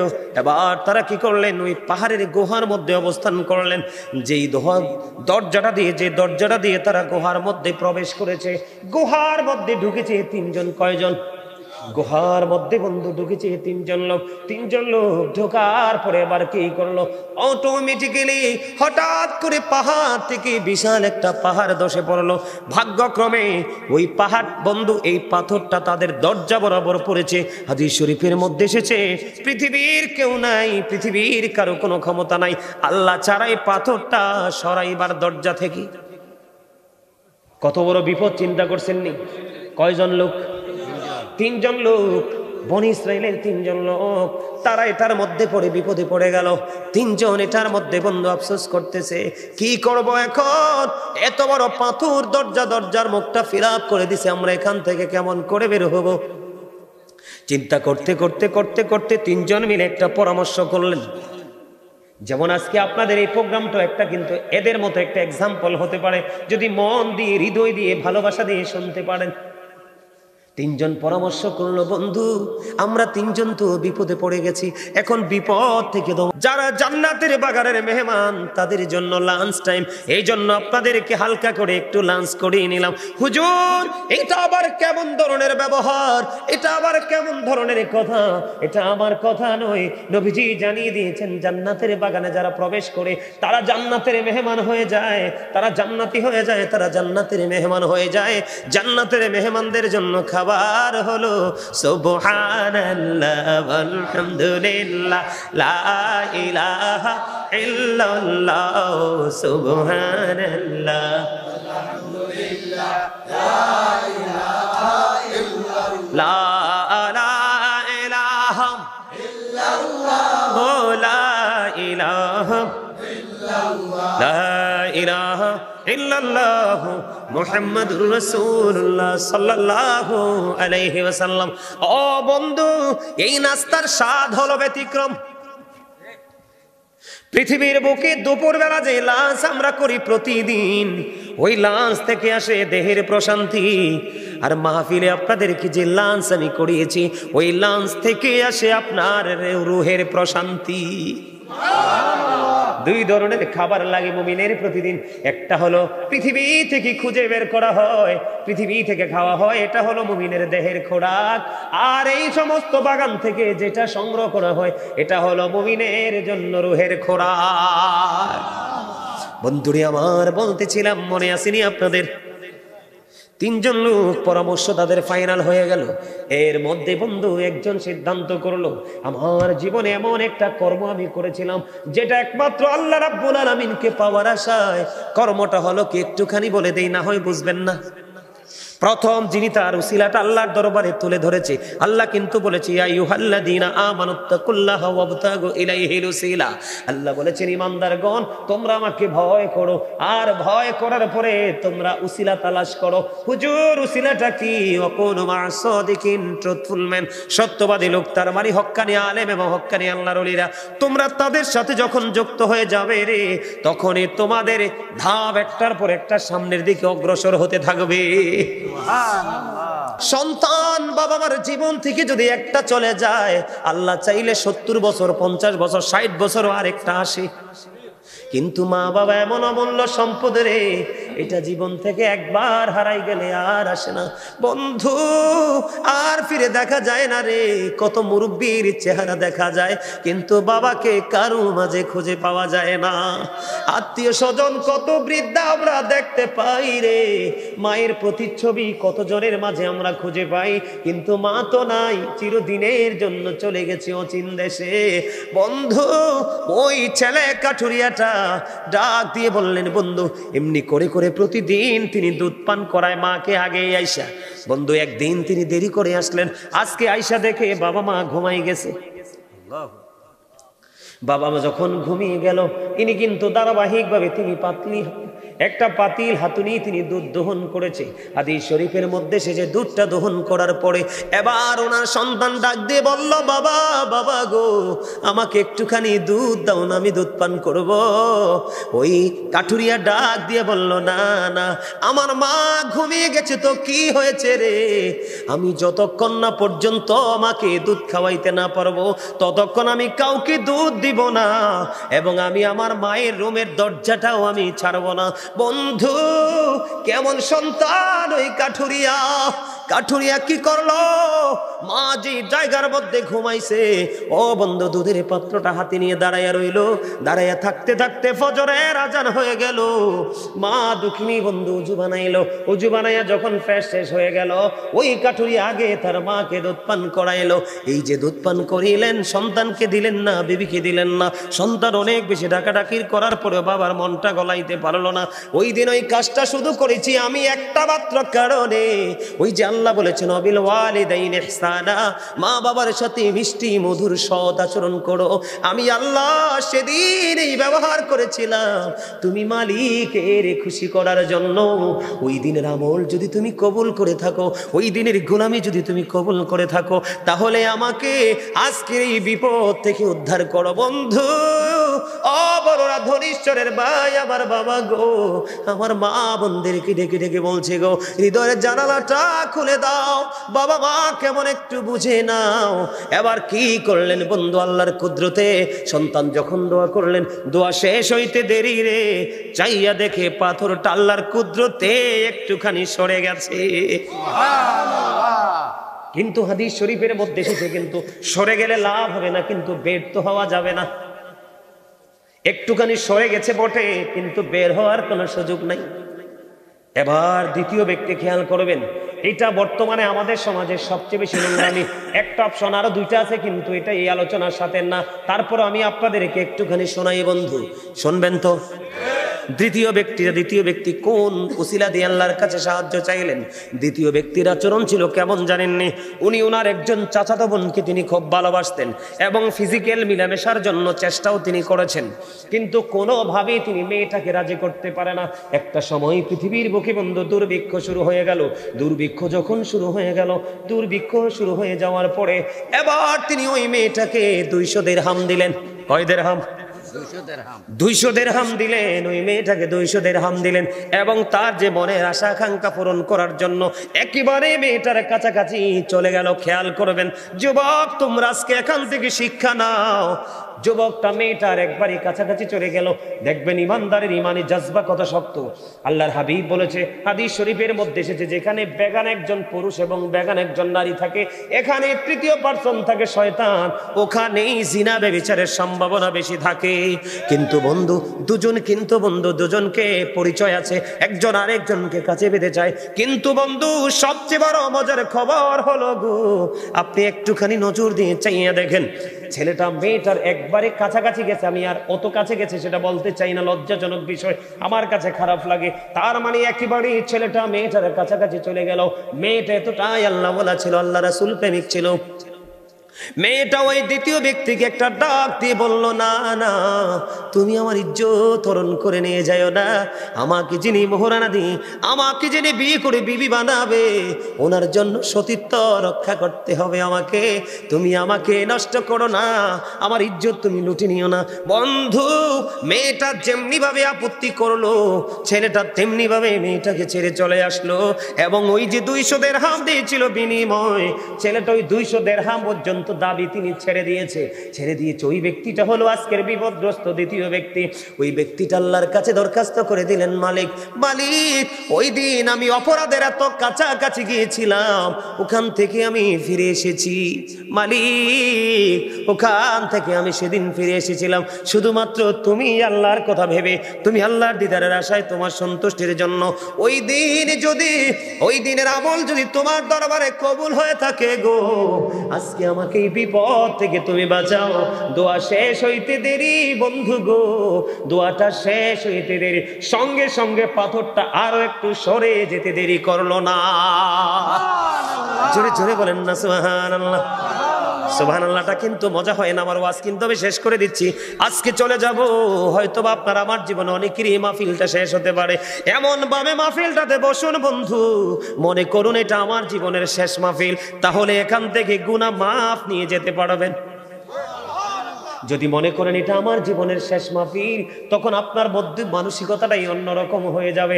আপনার মধ্যে এক বিকট পরিবর্তন আসবে, আপনার মধ্যে তাকওয়া চলে আসবে, আপনি অহংকার মুক্ত হয়ে যাবেন। আর যেই ব্যক্তি যত বেশি একটা ব্যক্তি অহংকার মুক্ত রে, তার কাছে তত বেশি আল্লাহর রহমতটা যুক্ত হয়ে যায়। পাথরটা একটুখানি সরে গেল। এটার সাথে আমি আরেকটা ছোট্ট নেয়ামতে পরিপূর্ণ একটা ঘটনা যুক্ত করতে চাই, যেটা খলিফাতুল মুসলিমিন হযরত ওমর রাদিয়াল্লাহু তাআলা আনহুর জামানায় ঘটেছিল। একজন যুবক, একজন যুবতী, একটা যুবতী একটা যুবককে ভালোবাসতো। প্রতিদিন এই মেয়েটার বাড়ির উপর দিয়ে ছেলেটা নামাজ পড়তে যাইতো। যাইতে একদিন এশারের নামাজের সময় হলো। নামাজ শেষ করে ফেরার পথে যখন বন্ধু বাড়িটার উপর দিয়ে আসতে চাইলো, মেয়েটা এমন ভাবে ছেলেটাকে প্রেম আকাঙ্ক্ষা দেখাইলো, ছেলেটা বাধ্য হয়ে মেয়েটার ঘরে গেল। যাওয়ার পরে ছেলেটার অন্তরে, যাওয়ার পরে বন্ধু ছেলেটার অন্তরে কি হলো, আল্লাহর কাছে দাঁড়াইতে হবে, হিসাব দিতে হবে। তার মধ্যে এই ভয় কম্পন শুরু হয়ে গেল। ওই ছেলেটা সঙ্গে সঙ্গে বেহুশ হয়ে মাটিতে পড়ে যায়। ওমা সুবহানাল্লাহ বলেন না। একটা ছেলে যৌবনে পরিপূর্ণ ভরা, এইরকম একটা ছেলে একটা মেয়ে দুজন একবারে কাছাকাছি হয়ে গেছে, কিন্তু ছেলেটা মেয়েটার কাছে গিয়ে বেহুশ হয়ে গেছে। আপনারা কি বিষয়টা সহজ মনে করেছেন? আরে না, অত্যন্ত ভাবার একটা বিষয়। খেয়াল করেন আমার কথাটা। ছেলেটা বন্ধু বেহুশ হয়ে গেল, পাগল পারা হয়ে গেছে। আপন স্বজনেরা খুঁজতে খুঁজতে মেয়েটাকে ছেলেটাকে মেয়েটার গড়ে এসে পাইলো। পাওয়ার পরে বাবা বাড়ি নিয়ে গেল। বাড়ি নিয়ে যাওয়ার পরে ছেলেটাকে প্রশ্ন করলো, বাবা গো, তুমি কেন গিয়েছিল ওই মেয়েটার ঘরে? আবার কেনই বা তুমি অজ্ঞান হয়েছো, সেন্সলেস কেন হয়ে গেলা? বাবা গো, প্রতিদিন এই মেয়েটা আমাকে প্রেম আকাঙ্ক্ষা দেখায়, আজকে কেন যে আমি চলে গেলাম? যাই হোক, আমি চলে গেছি বাবা। মেয়েটার কাছাকাছি যখন গেলাম, আমি দেখতে পাইলাম একেবারে নোংরা একটা সময়ের দিকে আমি এগিয়ে যাচ্ছি। তখন আমার মনের মধ্যে আমার মালিকের কথা মনে হলো, আমার মালিকের দরবারে দাঁড়াতে হবে গো, কেমন করে আমি চক্ষুটা দেখাবো আল্লাহকে। এই ভয়, এই চিন্তায় আমার মধ্যে একটা আলাদা একটা অনুভূতি চলে আসলো, আমি বেহুশ হয়ে গেছি গো বাবা। এই কথা বলার পরে ছেলেটা পুরো বিস্তারিত বন্ধু ঘটনাটা বলে ফেললো। বলার পরে আবার পুনরায় সঙ্গে সঙ্গে সে বেহুশ হয়ে যায়। আর এই বেহুশের সবার সামনে তাৎক্ষণিকভাবে সে মারা যায়। ইন্না লিল্লাহি ওয়া ইন্না ইলাইহি রাজিউন। ছেলেটা বেহুশ হয়ে গেল এবং ইন্তেকাল করলো। ইন্তেকাল করার পরে তার কাফন দাফন সবকিছু হয়ে গেল। হওয়ার পরে হযরতে ওমর রাদিয়াল্লাহু তাআলা আনহুকে জানানো হলো। ওমর রাদিয়াল্লাহু তাআলা আনহু খবর পেয়ে চলে আসলেন। চলে আসার পরে বন্ধু এই ছেলেটার কবরের পাড়ে চলে গেলেন। কবরের পাড়ে গিয়ে তিনি বন্ধু ছেলেটার জন্য দোয়া করলেন আর বলতে লাগলেন, যিনি অপরাধ করতে গিয়ে আল্লাহর কথা মনে করে আল্লাহর দরবারে দণ্ডায়মান হতে হবে, আল্লাহর দরবারে হিসাব দিতে হবে, এই ভয় কারোর হৃদয়ে ধারণ করে যদি কেউ যদি অপরাধ থেকে বেঁচে থাকে, তাহলে আল্লাহ রাব্বুল আলামিন খুশি হইয়া ওই বান্দার জন্য 2টা জান্নাত বরাদ্দ করে দেয়। হযরত ওমর বলতেছে বন্ধু, হযরত ওমরের বক্তব্য চলতেছে। এই চলতে চলতে কিছুক্ষণ আগে বন্ধু, কয়েক ঘন্টা আগে ছেলেটাকে দাফন করা হলো। ওই যুবক ছেলের কবর থেকে আওয়াজ বের হয়ে আসতেছে। ও হযরতে ওমর রাদিয়াল্লাহু তাআলা আনহুকে ডাক দিয়ে বললেন, খলিফাতুল মুসলিমিন, আপনার কথা সত্য, আমার কবরে দাফন করার সঙ্গে সঙ্গে আমি 2টা জান্নাতে পেয়ে গেছি। আপনি যত বেশি নেইমারকে ভালোবাসবেন আপনার চরিত্র তত খারাপ হবে। আপনি যত বেশি মেসিকে ভালোবাসবেন আপনার চরিত্র তত খারাপ হবে। আপনাকে বলবে ভেরি 100% ক্যারেক্টারলেস, কথা কয় না? আর যত বেশি আলেমের কাছে আসবেন আপনার প্রিয় হতে হবে আলেম, যিনি এলেম এলেম এলেম এলেম ওনার মধ্যে যোগ্য আছে। আপনি যত একজন আলেমের সাথে ভালোবাসবেন, আলেমের ভালোবাসা মানে তাকে পাঞ্জাবি কিনে দেওয়া না, আলেমের ভালোবাসা হলো তার কথাগুলোকে ফলো করে বাস্তবায়ন করা। হ্যাঁ বলো হুজুর দিতে পারবো না, দিতে পারবেন, সব দিবেন, তবে আপনার মধ্যে থাকতে হবে সবার আগে আমার ভালোবাসার মানুষকে আমি ফলো করব। কথা কি বুঝেন নাই? আমার এমন কিছু লোক আছে, এমন কিছু লোক আছে এরা একবারে মডার্ন ছিল, আর এখন আমার সাথে হাঁটলে বুঝছেননি কেউ বলবে না এরা যে সাধারণ মানুষ, এই দাড়ি এই চুল, সবসময় পাঞ্জাবি পড়ে। সুবহানাল্লাহ বলেন না? অনেক আছে। এক ছেলে অস্ট্রেলিয়া থেকে ফোন করছে, অস্ট্রেলিয়া থেকে ফোন করে বলতেছে, হুজুর জীবনে কত হুজুরের ওয়াজ আমি শুনছি, কিন্তু আপনার নামাজের ওয়াজ আমার কাছে এত বেশি হৃদয় ছুঁয়েছে, হুজুর আমি এক্ষণ বের হচ্ছি, আজকে থেকে আমি কথা দিয়েছি আপনাকে 1 ওয়াক্ত নামাজ আমি ছাড়বো না, আমি জায়নামাজের জন্য বাজারে যাচ্ছি। এটা হলো প্রেম, এটা হলো ভালোবাসা। এই ভালোবাসাই মানুষকে নিয়ে যাবে চিরস্থায়ী প্রেমের সাগরে। বুঝেন নাই? প্রেম সাগর কোনটা? আল্লাহ রাসূলের সন্তুষ্টি। বন্ধুরে আমার 2 নাম্বার অপশন চলে গেল। 3 নাম্বার হলো তৃতীয় ব্যক্তি। বন্ধু তৃতীয় ব্যক্তি তিনি তিনের দরখাস্ত দেবে। ওনার জীবনের কর্মটা বন্ধু এতটাই তাকওয়া সম্পূর্ণ, এতটাই প্রেমময়, বিশেষ করে আমার কাছে বেশি পছন্দ, কারণ কাল হাসরের ময়দানে মানুষ সব কিছু দিয়ে যত বেশি আটকাবে তার চেয়ে বেশি বিপদে পড়বে মানুষের হক নিয়ে। কথা কয় না? আমি আপনাদেরকে আজকে বলে দেই বন্ধু, আপনাদের জীবনে যদি পরের হক মারার মতো কোনো ঘটনা না থাকে, তাহলে মনে করবেন আপনার মৃত্যুটা বন্ধু স্বস্তির হবে, নেয়ামতের হবে। তৃতীয় লোকটার দেখেন না, তৃতীয় লোকটার তাকওয়াটা বন্ধু কেমন। উনি বন্ধু, ওরা আমাদের এলাকাতে আমাদের মধ্যে আমরা কাজের লোক রাখি না, তৃতীয় লোকটা তিনি কাজের লোক রেখেছিলেন, কাজের লোক দিয়ে তিনি কাজ করিয়েছিলেন, কিন্তু লোকটা কাজটা করার পরে বেতন নেয় নাই। মালিকের কাছে তার বেতন রেখে চলে গেলেন কোন জানা গন্তব্যে। মালিক খুঁজে পায় না তার শ্রমিককে বেতন দিতে। দিন চলে গেল, রাত চলে গেল, দিন চলে গেল, রাত চলে গেল, বন্ধু গোলাম আর মালিকের কোনো দেখা নাই। তৃতীয় ব্যক্তি যিনি আজকে মহা বিপদে, যেই বিপদের খবর আল্লাহ ছাড়া কেউ জানে না, কথা কি বুঝেননি আপনারা? দেখেন মালিকের প্রেম কত মধুময়। আমার বন্ধু এই মুহূর্তে একটা আয়াত বারবার মনে পড়তেছে। ওই যে আল্লাহ কোরআনে বলেছে, আল্লাযীনা আমানু, যারা ঈমান এনেছে, ওয়াকানু ইয়াত্তাকুন, এবং তাকওয়া অবলম্বন করেছে, লাহুমুল বুশরা, তাদের জন্য সুসংবাদ, ফিল হায়াতিদ দুনিয়া, দুনিয়ার জীবনে, ও ফিল আখিরা, এবং পরকালের জীবনে। আপনি ঈমান আনার পরে যদি আল্লাহকে ভয় করতে পারেন, আপনার জন্য নিয়ামত দুনিয়ায় বরাদ্দ, আখিরাতেও বরাদ্দ। তার সিম্পটম হলো, এর মধ্যে একটা হলো এইটা। 3 নাম্বার ব্যক্তিটা বন্ধু, তিনি তো ওনার শ্রমিক কে আর খুঁজে পায় না। তিনি কি করলেন? তার পারিশ্রমিকটাকে তিনি ইনভেস্ট করলেন। এটাকে ইনভেস্ট করছে, প্রাণী কিনেছে, বকরি কিনেছে, ওট কিনেছে বন্ধু। এই ওট একটার পর একটা বাচ্চা দিতেছে, বকরি একটার পর একটা বাচ্চা দিতেছে। দিতে দিতে দিতে দিতে দিতে দিতে বন্ধু অনেক বকরি এবং ওট হয়ে গেল। সুবহানাল্লাহ কন্যা। তার মানে একটা প্রাণী থেকে আরেকটা প্রাণী, আরেকটা প্রাণী থেকে আরেকটা প্রাণী বিকট হয়ে গেল। হঠাৎ করে একদিন বন্ধু ওই শ্রমিক চলে আসলো। সুবহানাল্লাহ বলেন না। হঠাৎ করে একদিন বন্ধু ওই শ্রমিক চলে আসলো। আসার পরে মালিকের কাছে ডাক দিয়ে বলতেছে, মনিব, আপনি তো কিছু দিনের জন্য, সাময়িক সময়ের জন্য আমার মনিব, আপনার কাছে আমি কিছু বেতন পাও না, আপনার কাছে আমি কিছু পারিশ্রমিক পাও না, আমাকে দয়া করে যদি আমার এই পারিশ্রমিকটা দিতেন গো, আমি একটু বেশি বেশি উপকৃত হতাম।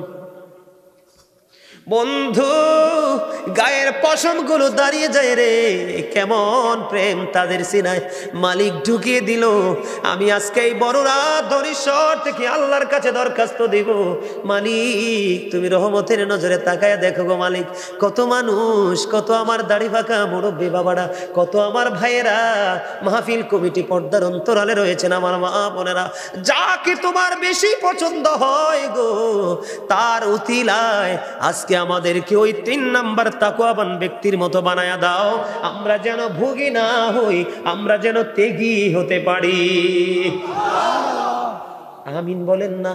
আমিন। এবার বন্ধু ওই মালিক ডাক দিয়ে বলল, তুমি আমার কাছে এসেছো, আমি তোমার পারিশ্রমিকটাকে ইনভেস্ট করেছি কোথায়? ওই বাগানের দিকে তাকায় দেখো গো, ওই দিকে চাইয়া দেখো, ওখানে যতগুলো প্রাণী আছে সবগুলো তোমার।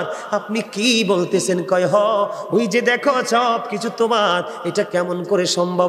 আমি তো আপনার কাছে এত সম্পদ পাও না। না, কয় তুমি আমার কাছে সব সম্পদ পাও না, যেদিন তুমি আমার কাছে টাকাটা রেখে গিয়েছিলে, পারিশ্রমিকটা রেখে গিয়েছিলে, বেতন যেদিন আমার কাছে তুমি রেখে গিয়েছিলে রে, এটা আমি আমার পকেটে রাখিনি, তোমার জন্য ইনভেস্ট করেছে। এগুলো বাচ্চা দিতে দিতে দিতে দিতে এত বড় হয়েছে, সবগুলো তুমি নিয়ে যাও, আমার কোনো দাবি নাই। ওই ব্যক্তি আজকে বন্ধু ওই পাহাড়ের মধ্যে বিপদে পড়ে আছে। এবার কি করলেন? আল্লাহর দরবারে দরখাস্ত করে দিলেন, মালিক ওই যে আমার এই গোলামি শুধু পৃথিবীর কাউকে খুশি করার জন্য নয়, আমি যা করেছিলাম তোমাকে খুশি করার জন্য, ওইটা যদি তুমি কবুল করে থাকো গো, আজকে আমাকে বিপদ থেকে বাঁচাও না গো মালিক। বন্ধু তৃতীয় ব্যক্তির দোয়া শেষ হইতে দেরি রে, শেষ হইতে দেরি। এবার চাইয়া দেখে পুরো পাথরটা আল্লাহর কুদরতি ভাবে সরে গেছে, 3 জনই বিপদমুক্ত হয়ে গেছে। পারবেন নি এইভাবে করতে? সবাই পারবে? হযরতে আবু সাঈদ রাদিয়াল্লাহু তাআলা আনহু থেকে বর্ণিত, যাদের বাবা মা নাই তাদের জন্য বন্ধু ওয়াজ। তিনি বলেছেন, বনু সালামা গোত্রের লোক এসে বললেন, ইয়া রাসূলুল্লাহ, নবী গো, অপ্রাণের নবী, আমার তো বাবা মা চলে গেছে পৃথিবী থেকে, আমি তাদের সাথে সৎ ব্যবহার করতে চাই গো, আমি কেমন করে তাদের সাথে সৎ ব্যবহার করব? সুবহানাল্লাহ বলেন না। সুবহানাল্লাহ। আপনার বাবা চলে গেছে তো কি হয়েছে? আপনি কি থাকবেন? আমি কি থাকবো? আমরা যেই কোনো সময় চলে যাব, চলে যাওয়ার পরেও তাদের সাথে ভালো আচরণ, যেমন ধরেন বাবা মার সাথে মরে যাওয়ার পরে আচরণ, আমি এক্সাম্পল স্বরূপ বলছি বন্ধু, হাদিসের ভাষা অনুযায়ী একটা কালো মেয়ে বাবা আপনার জন্য ভদ্র চয়েস করে গেছে, কিন্তু বাবা বিয়েটা দিতে পারে নাই। বাবা চলে যাওয়ার পরে বাবা বলে গেছে, বাবা এটাকে আমি আমার ঘরের বউ বানাবো, আমি তাদেরকে কথা দিয়েছি আপনি যদি বাবা চলে যাওয়ার পরে মেয়েটা কালো হওয়ার পরেও বাবার কথা অনুযায়ী মেয়েটাকে বউ করে ঘরে নিয়ে আসেন, তাহলে হয়ে যাবে বাবার সাথে মিষ্টি আচরণ। বাবা চলে গেছে কিন্তু বাবার বন্ধু দুনিয়ায় বেঁচে আছে। আপনি বাবার বন্ধুর সাথে ভালো আচরণ করবেন, বাবার বন্ধুর খোঁজ খবর রাখবেন, বলবেন চাচা গো আমার বাবা চলে গেল, আমি আপনাকে দেখলে বাবার কথা মনে হয়ে যায়, প্রশান্তি আসে, বাবার সাথে ভালো আচরণ করবেন। যেমন আজকের এই মাহফিল, যারা বাবা মার মৃত্যুবার্ষিকী বা বাবা মার আত্মার মাগফিরাতের জন্য টাকা দিয়ে পয়সা দিয়ে শ্রম দিয়ে আজকে যারা আয়োজন করেছেন, তারা আপনার আপন স্বজন কবরবাসীর সাথে ভালো আচরণ করেছেন। তাদের জন্য কোরআন খতম পড়াবেন, মিলাদ পড়াবেন, মাহফিল করাবেন, দান সদকা করাবেন, ওয়াদা যেটা দেয় সেটা করবেন, তাদের বন্ধু এবং বান্ধবীর সাথে ভালো সম্পর্ক রাখবেন এবং প্রত্যেকটা জুমার দিনে বাবা মার কবর জুম্মার নামাজ শেষে জিয়ারত করতে যাবেন। পারবেন নি নাকি পারবেন না? এখনকার তো আমরা এত ডিজিটাল হয়েছি, 4-2 রাকাত ফরজ পড়ার পরে সুন্নতেরই খবর নাই, বাবার কবরের পাশে যাব কোন সময়? ঠিক না বে ঠিক? আমি কি ভুল বলছি? সম্মানিত উপস্থিতি, ওমর খোদা 3 ঘন্টায় যেতেছে, আর চলা সম্ভব না, আর চলবো না, প্রতিদিন প্রোগ্রাম। সম্মানিত উপস্থিতি, আপনাদেরকে বিনীতভাবে অনুরোধ করব, জীবনে যাই কিছু করেন বাবা মার সাথে খারাপ ব্যবহার, মনে রাখবেন একটা কথা, তাদেরকে ভালোবাসা সম্মান করা ফরজ, আর তাদেরকে কষ্ট দেওয়া হারাম। তাবারুক আছে? তাবারুক আছে? আপনারা যারা বাহিরে দাঁড়িয়ে আছেন সবাই ভিতরে চলে আসেন, আপনারা সবাই ভিতরে চলে আসেন, আসেন। হ্যাঁ, একটা গজল গাইতে, হ্যাঁ গজল বাকি রয়েছে, ঠিক আছে, পারলে আমার সাথে গাইবেন, আমার একটা পছন্দের গজল আছে, আমি গাইবো। হ্যাঁ, গজল তো গাইছি না, এই জায়গাতে তো গজলটা গাওয়া যায় না। বাবা মাকে নিয়ে আলোচনা করতে গেলে আসলে একটু ব্যতিক্রম মনোভাব চলে আসে।